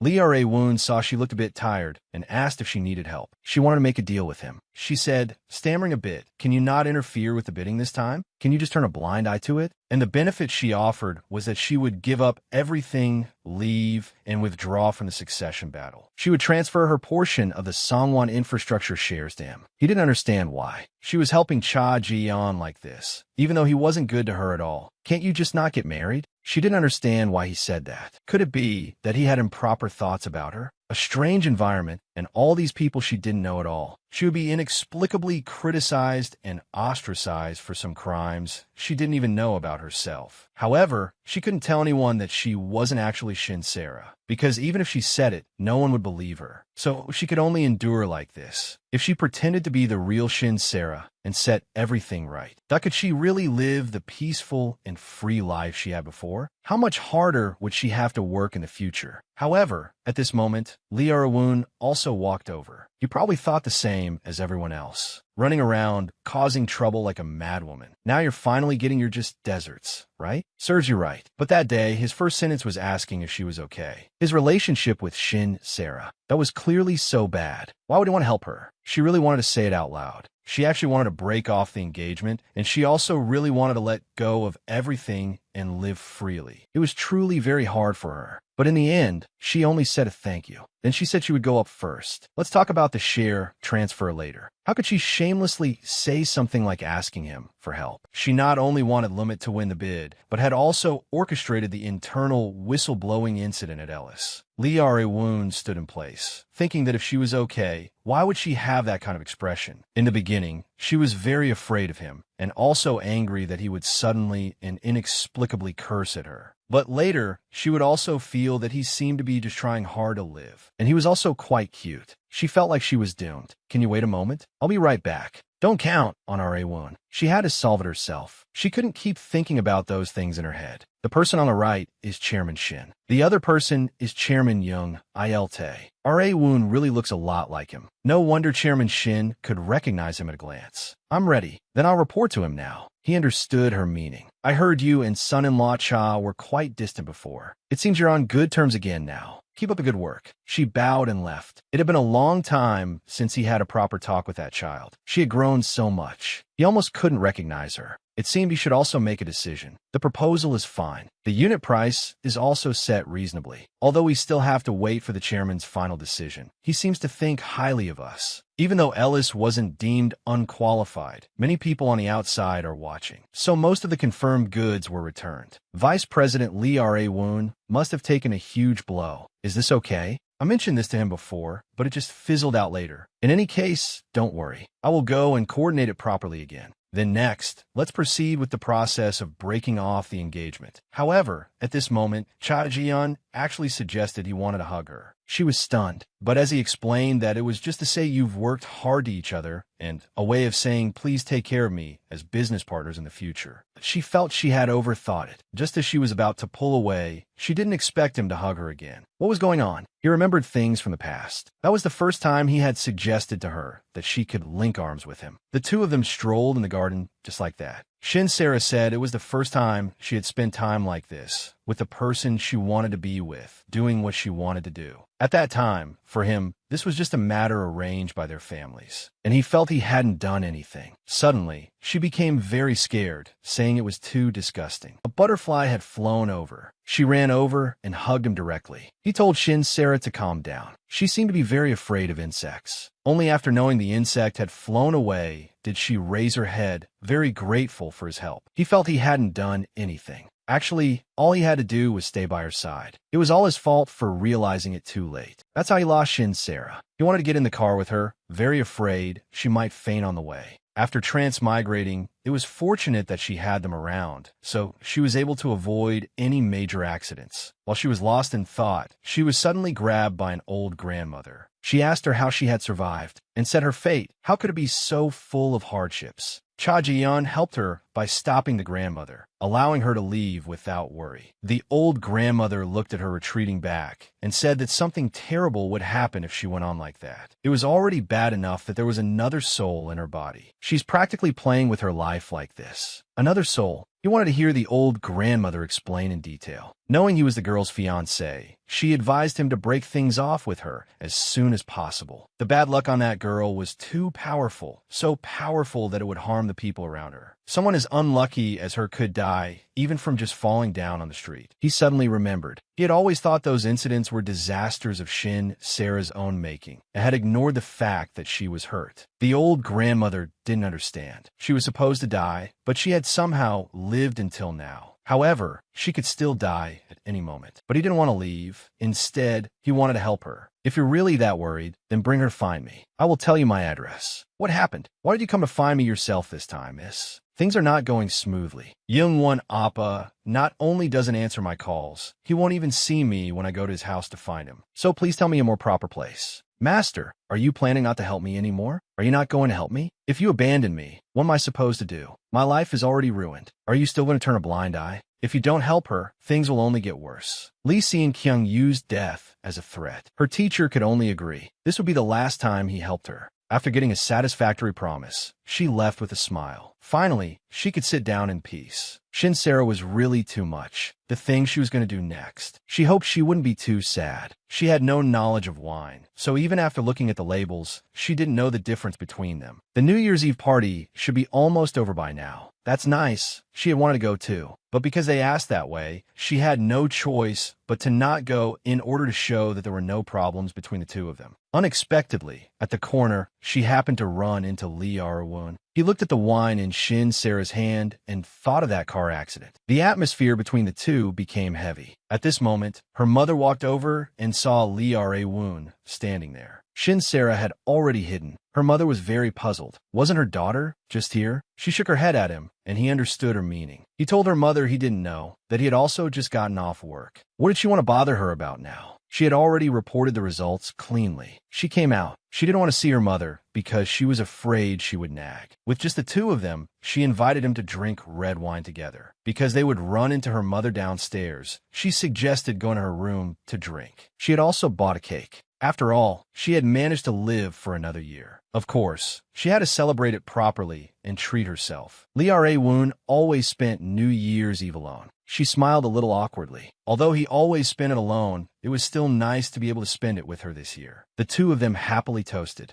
Lee Ar-woon stared at his wine glass and began to space out. She thought he didn't like it and thought that she shouldn't have called him over. Then he drank again. She couldn't deny it. He was really cute. When they had lunch together before, he said that sitting face to face with her like this was very surprising and strange for him. Actually, she thought so too. She also felt it was strange to be together like this, but she quite liked it. However, just as she finished speaking, Lee Ar-woon said he had to go. Then he said he was a little drunk. She had originally wanted to use the wine to naturally bring up the matter of the share transfer again. It looked like she would have to find another chance. Just as she was about to close the door, he actually also said that he quite liked it. He even turned his head and said that he also liked the present, that they didn't have to fight. In an instant, both of their faces turned red. Then he strode away again. She could see that even his neck had turned red. Thank you for arranging the schedule. Happy New Year, Section Chief Lee. Although her goal at the beginning was to end the villainess's life and casually escape to a faraway place. But while dealing with these problems, she suddenly discovered that the relationships around her had improved, making her have the thought of wanting to continue. And last night, he had a little to drink. Maybe he only said those things because he was drunk. How come she's been having such unrealistic thoughts lately? Cha Ji-yeon called. He wanted to ask if they could meet sometime soon. If possible, it would be best to meet during the day. The two agreed to meet this Sunday. Thinking about it now, that incident was really absurd. He had to properly convince Sarah. In a place they didn't know, someone was secretly observing them. An appointment to meet with Ji-yeon was added for Sunday. This week was really busy. She wondered how Seo Young-won was doing. So she called him, but the call didn't connect. She could only wait until the next time he came to the head office to ask him about the situation. Since the last New Year's Eve party, they had gained a new friend. Her name was Kyung-jin, and she was her classmate from middle school. That girl walked over, calling out to her. They hadn't seen each other in 10 years. Her changes were so great, she didn't recognize her. But she recognized her at a single glance. She said she had amnesia. She was very surprised. Soon, she smiled and said that it was okay, that it was understandable. She asked if it must have been hard for her. It's okay that you have amnesia. We can become friends all over again. She even introduced herself as her best friend. After all, they had become close very quickly before. These words sounded so familiar to her. She felt as if she had heard them somewhere before. She felt that only after Kyung-jin joined did this gathering feel complete. Today, that person didn't come either. Kyung-jin asked curiously who it was. When Si-kyung was mentioned, everyone became very silent. Who knew that upon hearing this name, she actually knew her? And she even said the three of them were from the same middle school. They hadn't seen her in a very long time. They hadn't been able to contact her recently. They heard she got engaged. Kyung-jin said she was very sad. She didn't even attend her engagement ceremony. If one had to say, she was a bit more conspicuous than Lee Si-kyung. Then she should be able to remember things from when they were friends. Perhaps it was like last time. Because Shin Sarah didn't remember her middle school days, she, after transmigrating, also didn't remember. Then she went to the restroom. When she came back, two girls said they had something to say to her. They were actually apologizing to her because they had been gossiping about her before. She didn't know if she should forgive them, but she didn't want to complicate the relationship, so she said she was fine. She also expressed her gratitude that they took the initiative to approach her. After all, their courage in admitting their own mistakes was also precious. Actually, she also wanted to talk things out with Shin Kyung. At this moment, she said there was something they had to tell her. They felt she should know. This was a chat group of the three of them. She said her fiancé was Seo Young-won. They had known each other since they were children. She fell in love with him at first sight. We haven't held an engagement ceremony yet. If we do, we'll try to make it as grand as possible. Ji-eun is very knowledgeable in this area. The two of them talked about Ji-eun and both noticed she was slowly distancing herself from them. She had once said, "Am I making you guys feel uncomfortable?" After all, for that gathering, it was Ji-eun who had invited Shin Sarah over. The two of them looked like they were getting along well and didn't even pay attention to us. Soon, she proposed her own guess, saying if this was Shin Sarah's deliberate act. Just because her relationship with her fiancé was bad, she started hitting on her brother and showing off how close they were. But they didn't think so, and they saw her and her fiancé make up. But she thought her guess was correct. At the Rom party, Sarah wasn't with her fiancé, but was closely following Young-won Appa. This made her feel very strange. She clearly attended the party with her fiancé, so why did she act separately afterwards and stay with another man? This matter kept lingering in her mind, so she was very uneasy. Young-won Appa doesn't even know Sarah is engaged. What if Appa gets hurt because of this? They all hurriedly started to comfort her. Let's not book a separate banquet hall for the next gathering. Let's just have it at the hotel. Ji-eun loves to plan parties so that everyone can come. Ji-eun brought up Shin Sarah, feeling that she wasn't a strange person, but they told her about what happened at the banquet. But they hadn't seen it with their own eyes. It was just their own speculation after hearing what Shin Kyung said. But she had seen it with her own eyes, the way Sarah was with her fiancé.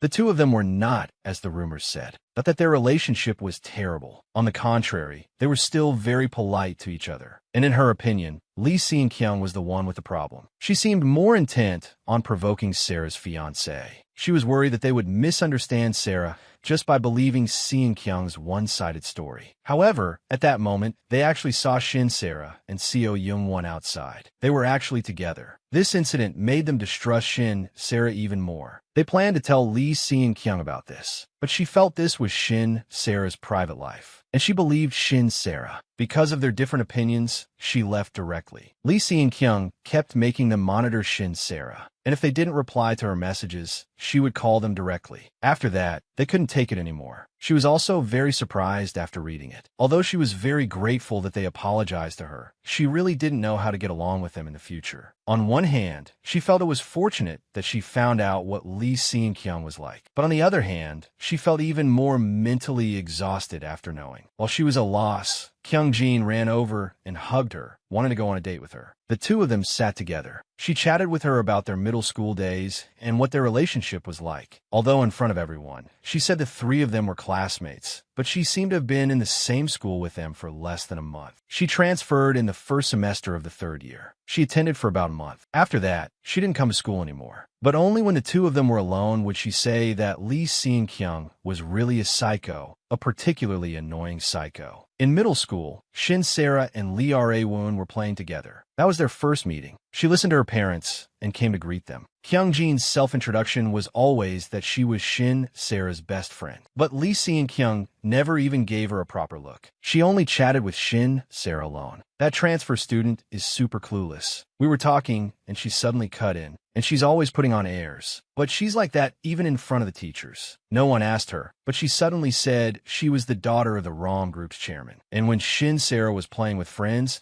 she would suddenly pop up and ask her where she was going and if she could go with her. The friends were very unhappy about this. She was just taking advantage of Shin Sarah's kindness. I heard from the people next door that she might have been forcibly transferred. I heard that at her previous school, she was screaming while fighting. I don't know if it was because that incident got too big that she was forcibly transferred. Kyung Jin told her about this. Shin Sarah always said she understood, but she would always soften up every time. But she couldn't do anything. Secretary Kwon had said that Shin Kyung's father's company should have dealings with her father's company. Kyung Jin wanted to help her solve it, But actually, a boy had also come to her house. He was good at studying, and her father always praised him. She felt that she couldn't cause trouble. She wanted to have something she could be proud of. Kyungjin thought that was a good idea. The model recruitment contest. Don't be shy. Your legs are long, and your face is pretty. You're goddess level. All of these things were overheard by Lee Si-kyung. She finally decided to apply. Her classmates were all teasing her, telling her to do her best. Kyungjin was going to the restroom. Shin Sarah waited for her. Afterwards, they would give the letter to the teacher together. Unexpectedly, she ran into Lee Si-kyung in the hallway, and she wanted to talk to her alone. She brought up the matter of her school transfer. It was because she couldn't adapt to her previous school that she transferred. She might not come to school later on. She felt the current school was good and wanted to continue attending, but her parents didn't seem to buy it with just words. So she was thinking about whether she should show them a significant achievement she had made at school, such as becoming a model. She knew she also wanted to apply. She used the school as a threat to make her not apply. Kyungjin couldn't watch anymore. She walked over and said, "That's her own business. Don't say those things to Sarah. She thinks she's the only one in the world with difficulties. Let's go. Don't pay her any mind. Only someone with confidence can do it. But you are really photogenic. Not only are you pretty, but your family background is also good. Besides her, no one else could be the school's model. After all, she has no flaws." She looked at the sign in front of her, took it down directly, and smashed it on the ground. Everyone was stunned by her behavior. She looked at Shin Sarah. She asked her if she really wanted her to drop out of school. Why was she making things so difficult for her? Did she want her to die? She was simply insane. She even said that it was only because of her status that she had tolerated her until now. The female protagonist was shocked after hearing this. From the beginning of her transfer, the rumors about her were bad. Everyone always talked behind her back, saying she was strange and had a persecution complex. After that, she transferred schools. Her behavior and tone back then, she was probably very jealous of her. And speaking of memories, it was only when she talked about Lee Si-kyung at the gathering that she slowly started to remember her middle school days. Before that, she had never thought about it. To be honest, before the gathering, she hadn't even remembered her. She had forgotten due to amnesia, while the other had simply forgotten. After moving abroad, she never thought of her again. They were always together in middle school. How could she forget her after immigrating? It was last fall when she suddenly wanted to come back for a visit, and she happened to run into her. It was around the same time she died of a heart attack and transmigrated into Shin Sarah's body. This was probably not a coincidence. Today was very interesting. Let's keep in touch. Although what Kyungjin told her, the school story itself, was quite a shock, it was a far cry from the villainous Shin Sarah she knew. This also left her very confused. What on earth was going on? The next day, she met with Cha Ji-yeon. He wanted to take her somewhere. He was so serious about it that she thought he was going to say he wanted to get back together with her. She never expected that he actually wanted to go for a fortune-telling with her. She thought he wasn't interested in this sort of thing at all. Regarding her physical condition, it wasn't that there was nothing wrong. The hospital checkups couldn't find the cause.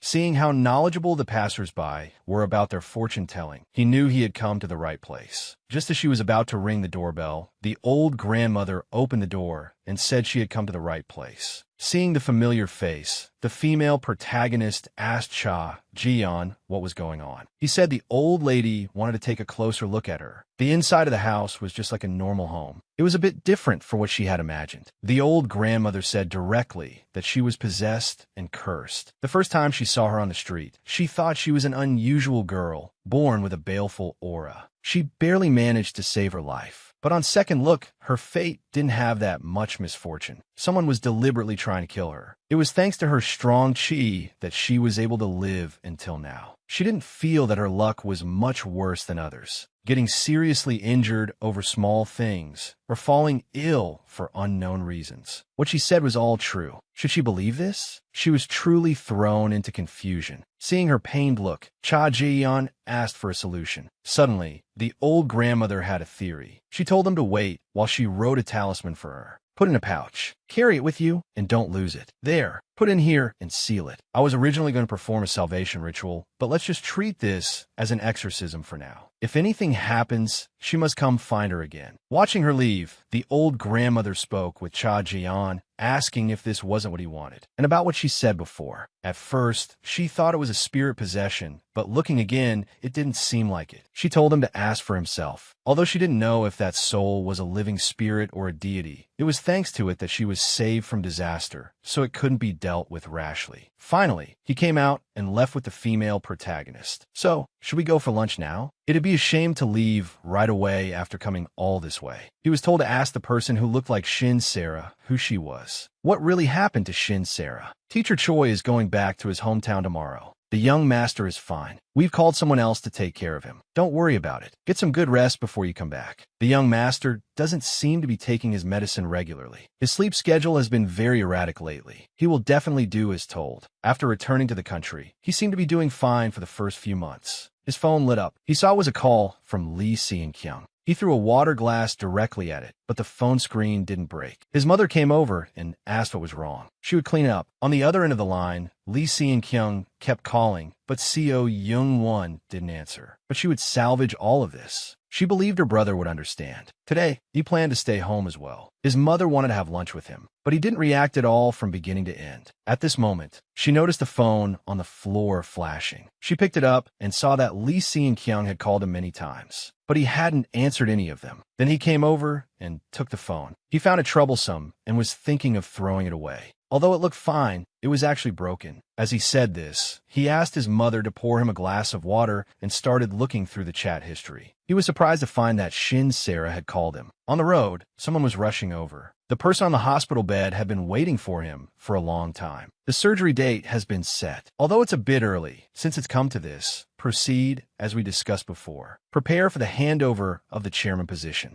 Lee Ra-woon sat in silence. In the photo was a picture of his father and the chairman. Chief Beck found him and said the relevant procedures were already underway. He had no choice but to inform him now about the succession process for the chairman's position. Chairman Shin chose him to be the next chairman. You really couldn't tell at all. You couldn't even see that where he was injured before. It's been a long time since I heard the sound of a bottle shattering. She thought that she wouldn't hear that sound again. The chairman's wife told him to forget those personal entanglements and get along well like before. His injuries have all healed. As expected of Professor Kim, not a trace was left. Before, when he was with Lee Si-kyung, she would question why the person who came wasn't Cha Ji-yeon. There was also the argument between the chairman and his wife. Is it that comfortable to just pass the buck? The wife asked him if he knew how the personnel department evaluated their daughter. The chairman was telling him, although this is a burden, we should support each other to help Songwon go further. Hearing this, he felt so tired. In the end, he got off work very late, thinking about some things. He asked about his own father, what kind of person he was. Chairman Young was an impulsive and positive person. Because he could always think of all kinds of business ideas, he was the biggest driving force behind Songwon's rapid growth. Even now, Chairman Shin often laments that Chairman Young was a great partner and friend. But in the end, he died in a car accident. After that accident, Chairman Shin was in extreme pain. His heart was in turmoil, to the point where he needed a spiritual mentor by his side. At their first meeting, he heard that he had become the new vice president of Songwon Construction. His name is Pal Sun. Although he is a shaman, he provides Chairman Shin with help and guidance in many areas. Although he can't be of much help to Songwon, he has heard a lot about its internal affairs. Making his own daughter the vice president was Chairman Shin's own decision. If he had given him a hint, he would definitely have opposed it. He got straight to the point. Chairman Shin's daughter is not worthy of that position, and she is not a legitimate heir. It can't be denied that Chairman Shin also put in a lot of effort, but without Chairman Young's contributions, Songwon would never have achieved what it has today. The reason he felt a distance between them was not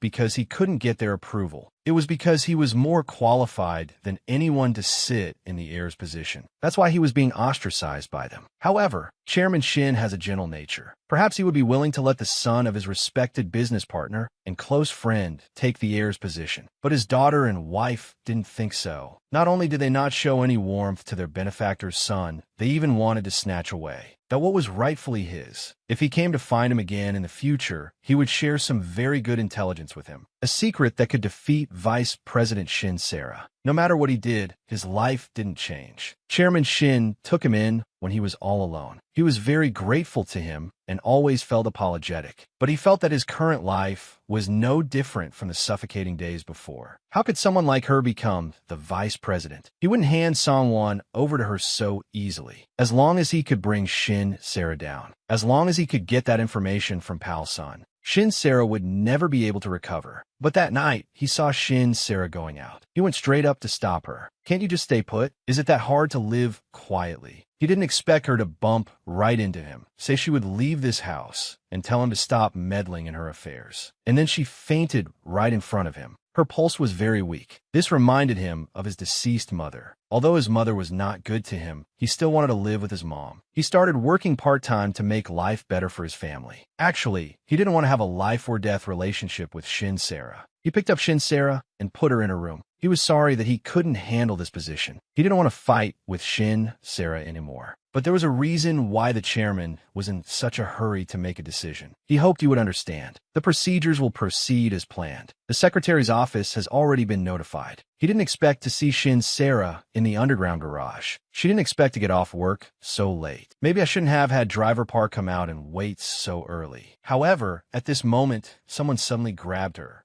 and pulled her aside. Lee Ra-woon saw it and hurried over. However, she took the person down with an elbow strike, muttering, "Who is this? I'm already tired from working overtime." Lee Ra-woon was stunned on the spot, but unexpectedly, it was someone familiar. Co Young-won. You could have said something. Why did you suddenly grab me from behind? I thought you were some weirdo. I just elbowed you out of instinct. It's late. He came to see her just because he missed her. Lee Ra-woon came over and stood directly between them. Even if our two companies are collaborating, you should maintain an appropriate distance and pay more attention to how you address her. The female protagonist hadn't thought about that either. She had always been casual with names. At this moment, she stepped forward. You two, don't be so tense. Everyone's tired. Let's just talk about whatever it is and go home. But he came out just because he missed her, just to see her. Hearing this, the female protagonist went forward and hugged him directly. Lee Ra-woon was stunned on the spot. What was she doing? But the female protagonist indicated they needed to talk alone. So she leaned in and asked about the secret photos. She thought he wasn't answering her calls because he was resolving this matter. Co Young-won said, "That matter has been resolved." "Then why didn't you answer my calls? You made me worry." Hearing this, he looked at Shin Sarah, somewhat surprised, and placed his hands on her face. Lee Ra-woon couldn't watch anymore. He pulled the two apart, saying that if he kept having unnecessary physical contact with her like this, he would report it to the personnel department. Co Young-won was in a good mood now. He said, whatever, since he could see Shin Sarah again anyway, and then he prepared to go home. Before leaving, he invited her to his house tomorrow. He would tell her the whole story then. The female protagonist agreed immediately. Lee Ra-woon had a very bad feeling, and only at her reminder did Lee Ra-woon let go of her hand, which he was holding. Lee Ra-woon asked her what her relationship was with director CO of Senate. She smiled awkwardly for a moment. What are you thinking? We don't have that kind of relationship. Her evasiveness made Lee Ra-woon even more concerned after hearing it. The female protagonist was smiling and chatting with the Annie. Young-won came down. Well, I'll be going then. If I had known the vice president was such an interesting person, I would have met her sooner. Let's get in touch again next time.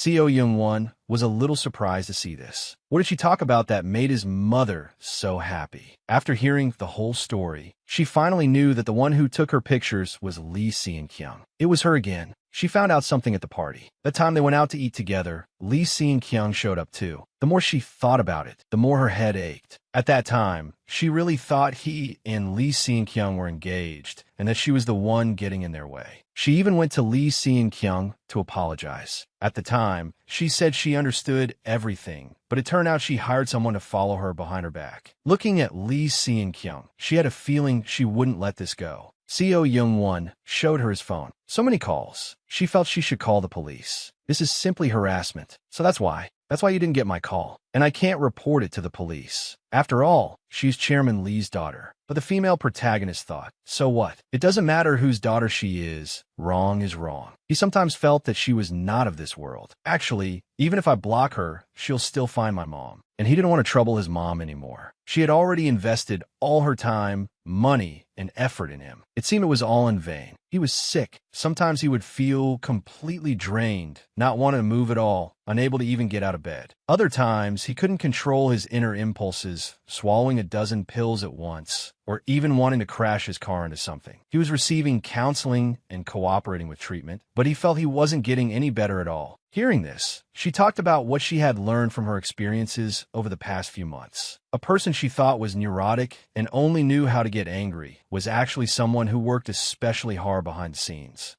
And was a very cute person, and someone she thought was a mediocre, extremely selfish person who only cared about gains and losses, was actually a very down-to-earth person who would reflect on the problems others pointed out. She felt that he must be that kind of person too. If he weren't, how could he be sitting here now? Every time she saw him, her impression of him got better and better. So his condition must be improving. Although sometimes you do inexplicably pester people, let's just consider these as our respective personalities. It's hard to change these habits anyway. Seo Young-won couldn't help but laugh out loud. He felt very happy. He really did like her. The female protagonist felt it was inexplicable. Although I know you can handle it yourself, it's best to tell Chairman Yu. No matter how close the relationship is, you can't cover up everything. Seo Young-won said he would talk to his mom. The matter was perfectly resolved. The female protagonist wanted to shake his hand, as collaborating with him was quite pleasant after all. Then I'll be going. I'll email you the meeting minutes. Please check them when you have time. Seo Young-won hugged her directly. He said, "Please take good care of me in the future." That night, the department head worked very late. A woman appeared at his company. It was Lee Seon-kyung, wanted to talk to him. She said she was Shin Sarah's best friend. But in his eyes, that wasn't the case. It was already very late. He told her to come back next time. But Lee Seon-kyung moved closer, saying he should thank her. After all, he should have received the photos. She was clearly engaged, yet she was entangled with another man. Cha Ji-yeon said, "That day, we didn't meet with impure intentions. You've misunderstood. You might have some conflict with director Seo Young-won. That's not my business." He wanted to leave, but Lee Seon-kyung blocked him directly, talking about the rumors about Shin Sarah in social circles. What a terrible person she was. And there were many rumors about him too, such as being a parasite living off Songwon. She said these rumors were all spread by Shin Sarah on purpose. Cha Ji-yeon frowned and asked if she was done. He already knew all of this, and she didn't know Shin Sarah at all. Moreover, she claimed to be Shin Sarah's good friend, yet she came to her fiancé to slander her. He didn't want to talk anymore. However, he suddenly felt a wave of dizziness. Lee Seon-kyung approached and asked him if he was feeling unwell. "You seem to have OCD. You always drink the same brand of mineral water at the same time before getting off work. But don't worry, I'll call an ambulance for you.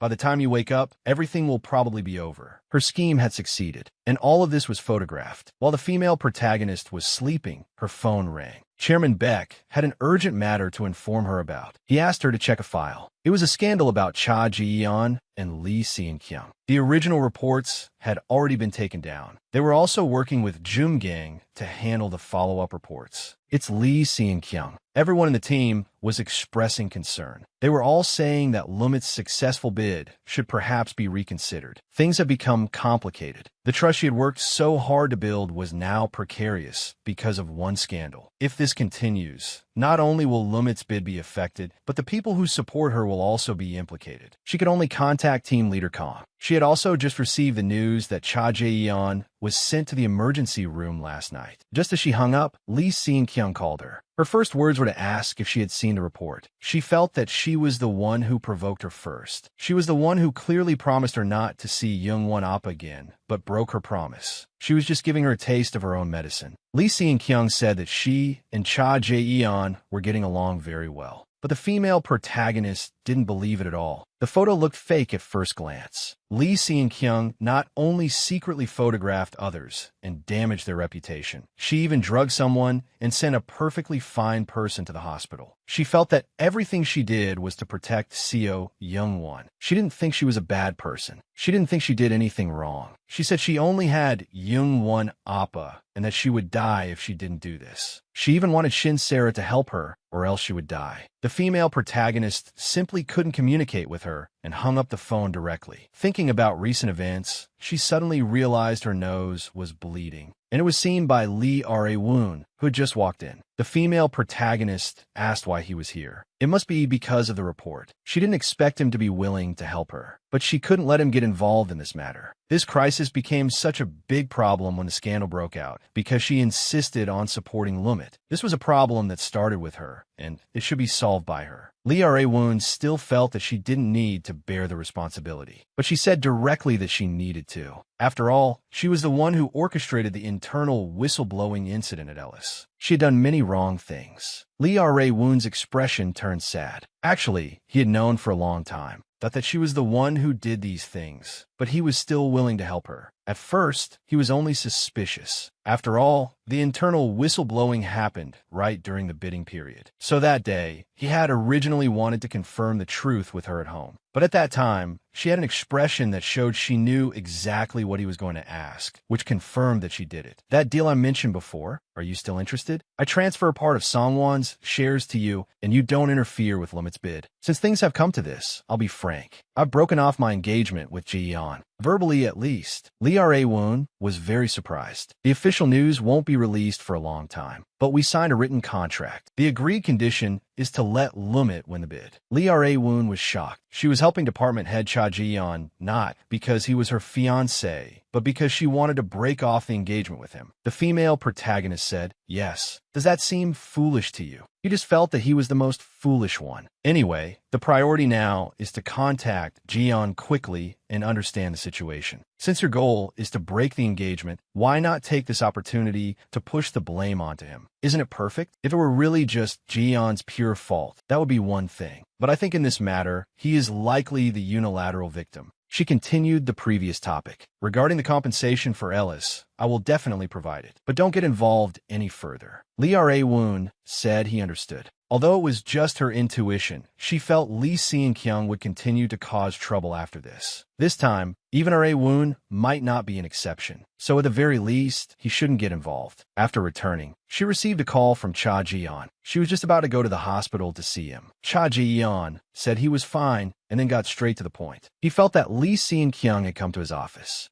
and drugged him, which means she came to your office in advance and prepared everything. That's probably it. The security team leader is already investigating the surveillance from the hotel across the street in hours. But it's probably useless. Ram has proposed a settlement with us, and Jung-gang has agreed. From Chairman Cha's perspective, he probably doesn't want to blow things up. Recalling what she said before, so that's what she meant. Cha Ji-yeon apologized to her, but I did nothing wrong in this matter. Until the situation stabilizes, just focus on taking care of your health. But she couldn't do anything. Regarding the meeting with Chairman Lee that was just mentioned, what do you plan to do? They're requesting to meet as soon as possible. I really can't find the time recently. Please reply to him for me. The earliest we can meet is next week. She glanced at the water on the table. On the way back, someone called her. Lee Seon-kyung was crying, calling for Chairman Yu, saying she didn't know what to do. Hearing her story, she roughly understood that it was the grandson of Jung-gang's Chairman Cha who made the first move. You must have had a hard time alone. I will reconfirm the related news. Once the follow-up article is written, I will contact you.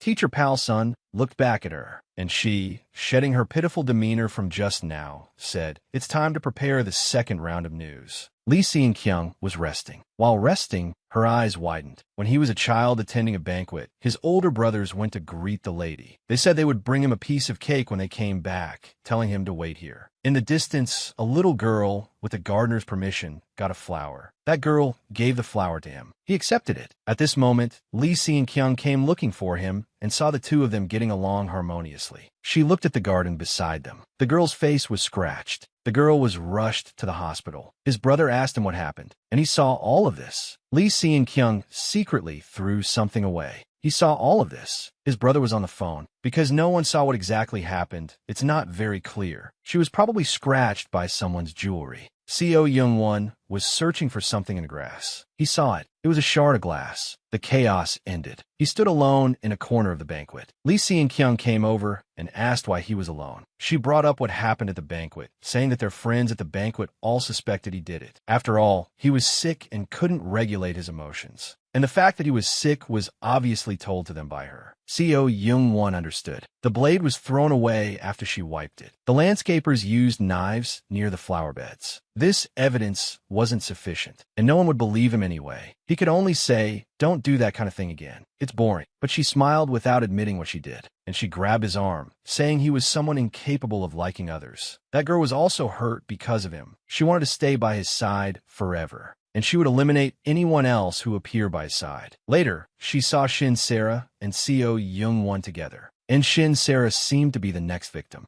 Co Young-won's expression turned grim. His mother was by the window. He found his mother, wanted to talk to her. "Then let's have breakfast together. It's been a while. I happen to have something to tell you, too." He first said that he was being stalked by Lee Si-kyung. His mother was shocked to hear this. From the call log she saw last time, she even hired a detective to secretly photograph him. And it started a long time ago. His mother couldn't believe it. "And from now on, our family will not have any more dealings with the Rom group." Co Young-won asked if she was making this decision because of what he said. Actually, she felt very guilty. She didn't even know her son's suffering, and she even let a child like that stay by his side. His mother apologized to him. It took her so long to make up her mind. Co Young-won forgave her. His mother was very moved. She wanted to thank Vice President Shin. During their previous chat, Shin Sarah had apologized to her. She had damaged the director's car before. She remembered that incident. When Young-won came back then, he was holding her business card. Speaking of which, she also had to thank her. Young-won returned home safely. The female lead didn't understand. "But Chairwoman, you said that ever since then, after he returned to the country, he has been working hard, thanks to her for inspiring his fighting spirit." "Chairwoman, you asked about her son's work performance. She said it was very good, and his work ability was also very strong." The two had a pleasant conversation. She thought they had chosen a good partner company. It was thanks to the words of the vice president that she made up her mind. Previously, she received a call from Lee Si-kyung. She said Co Young-won was fine. The two were alone. She found that her brother's condition was getting worse. But with her by his side, she believed she would take good care of him in the future. She had previously proposed, before her brother's condition worsened, that they should get engaged first. The war project was also progressing. Although the Rom family had helped them when their family was going through a difficult time, it didn't mean they were entitled to treat them however they pleased. Compared to people busy slandering him, she approved of him being with someone capable. She will tell her brother about this, so he can do it later. On Lee Si-kyung's end, the number she dialed was no longer in service. It was this maintenance team. After contacting them, they said they hadn't dispatched anyone. And the front desk said they found no entry or exit records for this maintenance team, so their identity could not be confirmed. Although someone found the maintenance team, they weren't suspicious. It's absurd. The hotel couldn't find any evidence either. He was finding it harder and harder to understand. Does she really think that director Co Young-won was stolen by Sarah, and that's why she's doing this for revenge? Ken Coffee. The two stood looking into the distance. Lee Ra-woon had gotten used to being with her like this, and things like how her eating habits have changed. Hearing him say that ever since she woke up in this world, she has also become familiar with it, and now she had naturally grown closer to these three people. She also felt much more relaxed. The reason she had a heart attack, the shaman grandmother said, was due to external factors of a supernatural phenomenon, like a curse. If those words were trustworthy, then at this point, there was no need to be wary of Ra-woon and the others anymore. But when she turned her head, she met Lee Ra-woon's gaze. Why was he looking at her like that? He asked if she was cold, then helped pull up her collar. When he pulled his hand back, he was a bit shy. The female lead grabbed his hand. She blushed. She wondered if Ra-woon felt the same way as she did. Just as the two were staring blankly at each other, Lee Ra-woon's phone rang. It was Secretary Kim. The female lead went back to the car to wait for him. Suddenly, she noticed something in the car and wanted to pick it up. Unexpectedly, she hit the latch and the compartment opened. She actually saw the paternity test report. She was shocked after seeing it. Seeing that Lee Ra-woon was about to return, she quickly put the item back. After Lee Ra-woon got in the car, she acted very natural. To think that Lee Ra-woon was hiding such a document. Does he still not believe her? The section chief was at his desk. She saw a file received on the computer. At work, because she hadn't slept all night yesterday, she wasn't in good spirits. This cliché drama actually happened to her, and the person holding this information was actually Ra-woon. She had found the company a bit strange as soon as she arrived. Chief Beck and Section Chief Lee were already waiting for her, and the cause of the matter was that her identity as an illegitimate child had been exposed. With these things happening one after another, it just made her feel a bit tired. Not long ago, there was a commotion because of her fiancé's scandal. Now this happened. Section Chief Lee told her not to worry. They should now deny the contents of the rumor and catch the malicious person. At times like this, it's even more important to handle it calmly. She had chosen the right person. Section Chief Lee was a good helper. Regarding the matter of the illegitimate child, Chief Beck seemed to know something. She said she already knew everything. Now, she was very confused, as if something was blocking her. It felt like being attacked and oppressed. She thought Lee Ra-woon did it. After all, everything was too coincidental. Chief Beck said that no matter what, she is Chairman Shin's daughter. This fact will not change. The chairman will think so too. However, at this moment, her heart suddenly hurt again. Lee Ra-woon heard the news and asked him what he did. Why did he act on his own? But he said it was all for him. He also has eyes and ears in Songwon and is very well informed. He heard that he is finally going to inherit the chairman's position. Isn't that a good thing? But he didn't know why Chairman Shin made this decision at this particular time. He decided to make some adjustments, and he was the one who found the information at that time. The vice chairman had already collapsed on the floor. In her dream, she saw Shin Sarah. When she woke up again, she was in the hospital. Lee Ra-woon was sitting by her side. Cha Ji-yeon also came. He found out from his secretary. He already understood the situation. He told Lee Ra-woon, who was beside her, that he could leave. It was enough for him to be here. Lee Ra-woon was displeased. What right did he have to take care of Shin Sarah? Cha Ji-yeon showed his displeasure. They were already engaged. Wasn't that enough proof? But all this time, he had been indifferent to his fiancée. Now he's pretending to care for her. Is it because he's getting closer to the succession? The female lead was surprised. How could he speak like that? Cha Ji-yeon was also speaking bluntly now. Speaking of the person who spread the rumors about Shin Sarah's birth secret, it was him, wasn't it? Seeing the two of them going too far, the female lead told them to shut up. It was enough. Jae-yeon, don't frame others based on your own speculation. Lee Ra-woon, do you want to fight in the hospital room? Now he would speak first. Lee Ra-woon didn't understand why Director Cha seemed to have known about her fainting for a while. The female lead explained a bit. Then it was Cha Ji-yeon's turn to speak. Cha Ji-yeon only had one question. Was it really not him who spread the rumor? Lee Ra-woon insisted he didn't do it and even swore on the chairman's and his father's names. Seeing them finally talking properly, and Lee Ra-woon even apologizing to her, the female lead was very relieved. The misunderstanding was cleared. Cha Ji-yeon was busy, so he left first. After Cha Ji-yeon left, the female lead mentioned Lee Ra-woon. At that moment, she thought he was about to fight with Cha Ji-yeon. Fight! Then she directly brought up that she had seen the report in the car. But after thinking about it carefully, she realized he didn't show any signs of it. So she thought about it from a different angle. Did someone force that report on him? But Lee Ra-woon said he had asked for it himself. He planned to use that report to pull her down in the succession battle, because he couldn't stand it anymore at that time. Now, besides here, he had nowhere else to go. But as time went by, he felt that this approach was wrong and thought about just forgetting it and pretend nothing happened. He didn't know what to do now. The female lead came over and wiped away his tears, saying it was okay. Let's solve them one by one. Then she heard that the chairman was undergoing cancer treatment, and she didn't even know. The reason this wasn't told to her was because Chairman Shin had chosen him as the next chairman. Although she could understand, Chief Beck said the reason the chairman didn't want to disclose this was because of his wife, which might be related to her birth secret.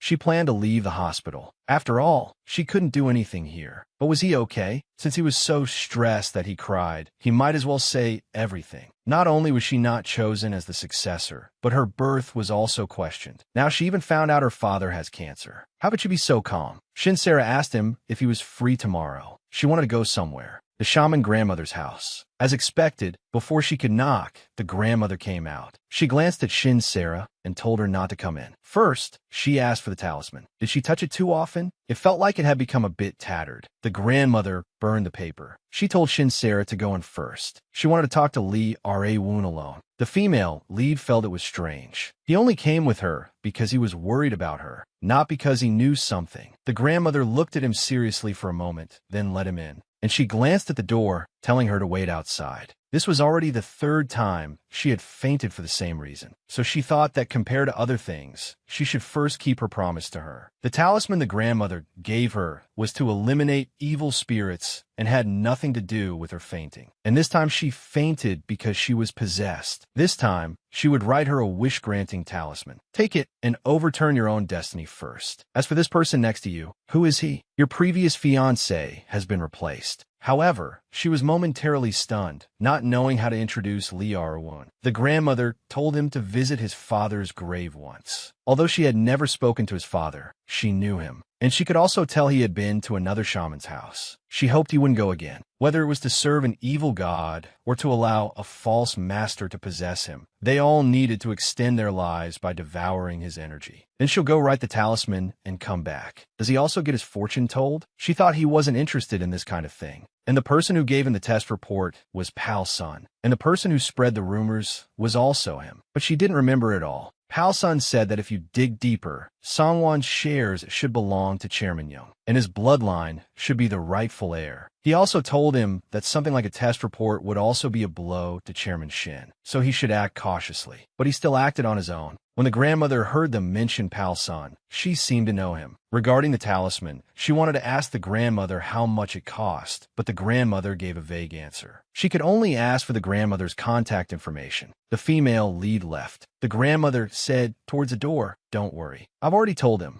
not to go to that place anymore. That guy, Yute Pyong, he couldn't guarantee this was the only copy. Besides this, Pal Sun should have some other leverage on Songwon. Holding the paternity report, she now needed to talk to her mother. What on earth is going on? From her reaction, the female lead knew she understood something. She had learned this from somewhere else. And he seems to know the company's situation like the back of his hand, even knowing their family affairs. Her mother said it was just a piece of paper. Not only can it be forged, but you can print as many as you want. This piece of paper alone can't change anything. Although it felt a bit different, what she said was the same as what Chief Beck said. Her mother looked very agitated, saying how on earth did Pal Sun and Chief Beck instigate her daughter. That's why she said it should have been dealt with cleanly earlier. The female lead said that was enough. She took out the test report not to see her lose her temper, but to see what kind of person she was. You always say Ra-woon is an illegitimate child. Are you one too? Do you think you've done nothing wrong? From the beginning, you've been blaming them. In fact, that was all to hide the mistakes you made, right? She also knew her mother was trying very hard to maintain this family. But she had grown up and already knew about this matter. Chief Beck said that no matter what that paternity test proves, she is Chairman Shin's daughter, and she will continue to act as such. So I hope that mom, Miss Song, will also act that way in the future. Don't blame others and run away just because you feel your position is threatened. She actually had something to say to her, but she couldn't bring herself to say it. The female lead decided to wait until she was ready to speak, and Chairman Shin is undergoing cancer treatment. It seems she didn't know. She thought that in this family, not only do mother and daughter need to communicate, but husband and wife also need to communicate more. She walked to the side and opened a box. Inside was a small red flower. Shin Sarah gave it to her when she was little. Today is Parents' Day. I made this. The teacher told me to put it on you myself. She was a little embarrassed, but Chairman Shin was looking at her, so she had no choice but to put it on. Dad has one too. He put on as well. There's one more. It's for Uncle's secretary. Chairman Shin told him to accept it, and he did.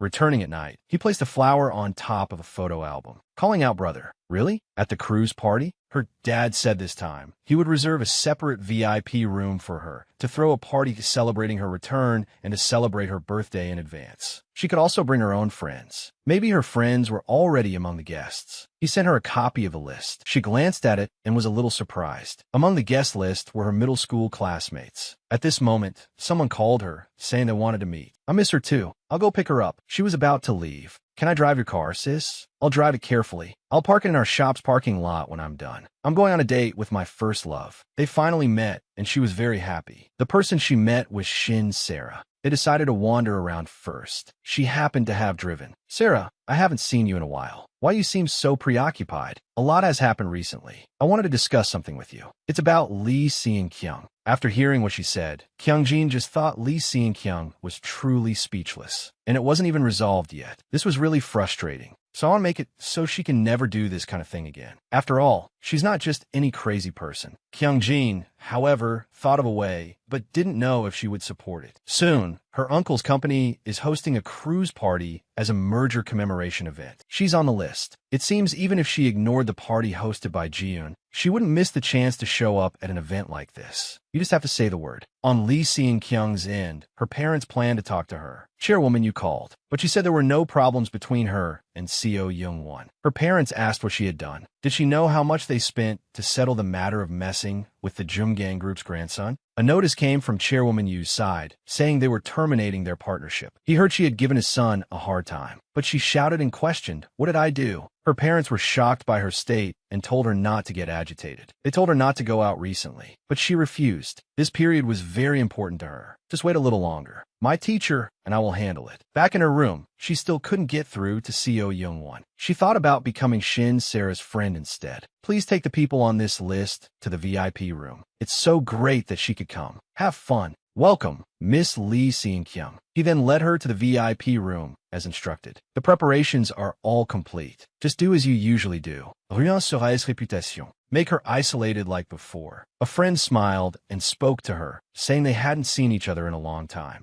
The crowd surrounded her. At this moment, the female lead entered. She looked at Shin's Sarah, feeling that she shouldn't be here. The one standing here should be her. During this time, she had a lot she wanted to say to her. Since we've run into each other, let's talk here. Me too. I know you've been in a lot of pain because of me recently. You knew perfectly well that Young-won Appa and I were engaged. How could you cheat with him? Seeing this, the crowd started murmuring. The female lead approached her. That's enough. Don't talk nonsense. When others are suffering, you just cry and whine to solve things whenever you're slightly unhappy. Are you a newborn baby? Besides, you're the same. You clearly approached someone else's fiancé with ulterior motives. Why are you pretending to be innocent now? Lee Seon-kyung wiped a tear. She said she was a victim too. It was Cha Jae-yeon who held her. Cha Jae-yeon couldn't listen anymore and stepped forward directly. He had been holding back for a long time. He questioned Lee Seon-kyung. Why did you give me sleeping pills? That could have been a disaster if anything went wrong. Who were you trying to kill? Lee Seon-kyung pretended not to know, but the hotel's parking lot surveillance video showed her in her car. She lost her composure and screamed, saying the problem was with their family. I just happened to meet her that day, and you suspect me? I couldn't possibly do that. I'm her best friend. I haven't done anything wrong, but people around me always turn me into the bad guy. But the female lead directly took out her phone. On it was a voice recording of her admitting to secretly filming, stalking, and harassing. She rushed over like a madwoman, trying to snatch the phone. Cha Jae-yeon stopped her. I've already confirmed with Seo Young-won, including the fact that because of the secret filming and stalking, he has forbidden you from approaching him again, and that you were never engaged at all. Lee Seon-kyung had lost all reason. She directly picked up a nearby knife and fork and was about to charge. Cha Jae-yeon blocked her way. However, at this moment, someone grabbed her arm, questioning if she was crazy. Everyone saw it. Who do you think you are? Someone like you is worthy of calling yourself Sarah's friend? Sarah's best friend is me. From the beginning to the end, you were never her friend. She said, it's not like that, and then ran away. Everyone was shocked. She suddenly remembered. She had attended her birthday party as a child. At that time, she had gone with her mother in a daze, so the place felt very unfamiliar. As she stood there awkwardly, it was her who first walked up to her, took her hand, and let her play. When they parted that night, she said she also wished friends could come to her birthday party, but she didn't have a single friend. She said that from today on, she would be her best friend. That's how she had answered her back then. She remembered everything. It's so good that you remember. Cha Jae-yeon just watched from the side. Lee Seon-kyung was running on the deck. She wanted to get off immediately. The one who enjoys fortune by stealing others' luck has not been punished, so the prayer cannot be performed. He's angry because he wasn't served in time. Dear Seon-kyung, you're the main character today. Isn't it pretty? Want to take a picture? Having a house as big as a castle, kind parents, and being able to wear beautiful clothes every day and play with the children she likes. A person like that is the main character. However, it was still a bit of a pity. She always felt something was missing. That's right, a prince. Jungwon Appa is just perfect. Isn't he the enchanted prince? Now she had everything she wanted. It was too perfect. You couldn't find any flaws. However, recently, her heart suddenly felt a sharp pain, and she became emotional. No one else could touch her. Others said she had princess syndrome. She loudly denied that she was sick. After going back, she felt so much pain, as if someone was hitting her. Her parents were very anxious. They had seen doctors, but no problems were found. So they went to see a fortune teller. He said it was a shaman's disease. The young lady is a vessel for a god. The debt and fortune she carries are too powerful. Any further delay could lead to a major incident. She must immediately prepare to receive the spirit. So he's trying to make me a shaman? She didn't want to. She rushed right out. Why should I be a shaman? What about the life I had? I won't be a shaman. Pal-sun had a way to prevent her from becoming a shaman. This method is called a shamanistic ritual. Simply put, it's to suppress the energy and delay the god's descent. If you refuse the god's descent, the shaman's disease will get worse and worse. The young lady's body won't be able to take it, and bad news will follow one after another. I also said just now, if the energy is too powerful, this ritual alone might not solve the problem. Because the young lady has rejected the god, she is accumulating misfortune, and that is harming the young lady's body. Therefore, the misfortune needs to be transferred to someone else. Transferred to someone else of a similar age and from a similar background as the young lady. Everyone has their own fate. It is a very difficult thing to change it. Therefore, she must do her utmost. First, she must stay by that person's side and absorb her fortune. Then, observe her image and understand her situation. Then, completely master her tone of voice, her way of acting, the things she eats, the things she uses, and her state of life. But she messed things up. Her fate is about to change. Why be so hasty? It was her who got involved and messed this up. Can't they do something more? We need to perform another shamanistic ritual. Her parents didn't know if doing this was right or wrong. How would they face Chairman Shin in the future? But Lee Si-kyung walked over and said, "It's okay. Sarah is my friend. She promised to help me." Just like that, Kyung-jin was going abroad. She had been feeling sharp pains in her heart recently. Her health had started to decline. Her father also showed little concern for his daughter. Recently, Chairman Lim's family is hosting a party. Go out and relax. So at the banquet, she saw Lee Si-kyung. She hypocritically chatted with her and even deliberately brought up her former best friend. When a friend called her, she would also tell others, "She's my friend." But she's a bit sensitive today. It's better to let her be by herself. Then came the incident of being scratched. Her mother stepped forward, asking what on earth they were doing. It's a bit strange. Some things are getting stranger and stranger. And then she met Cha Ji-yeon. On Lee Si-kyung's side, she was a bit flustered. She's engaged to the grandson of the Jumgang Group's chairman. This is not good for him. The fortune might be affected, and the misfortune will return to her. In other words, as long as we make Sarah break up with that person, it'll be fine. So she began to plan everything that followed. Lee Si-kyung always pretended to be on good terms with her, as if she were a best friend. But in reality, the first time she saw her, she found her an eyesore. She made her feel very uncomfortable. She also deliberately planned the part to drive a wedge between them and embarrass her at the banquet. She thought it was perfect. She was very happy with this outcome. But Shin's Sarah grabbed her by the neck, and her friends didn't help her at all, but just watched for entertainment. She woke up screaming. She thought it was a dream, but reality hit her hard in the face.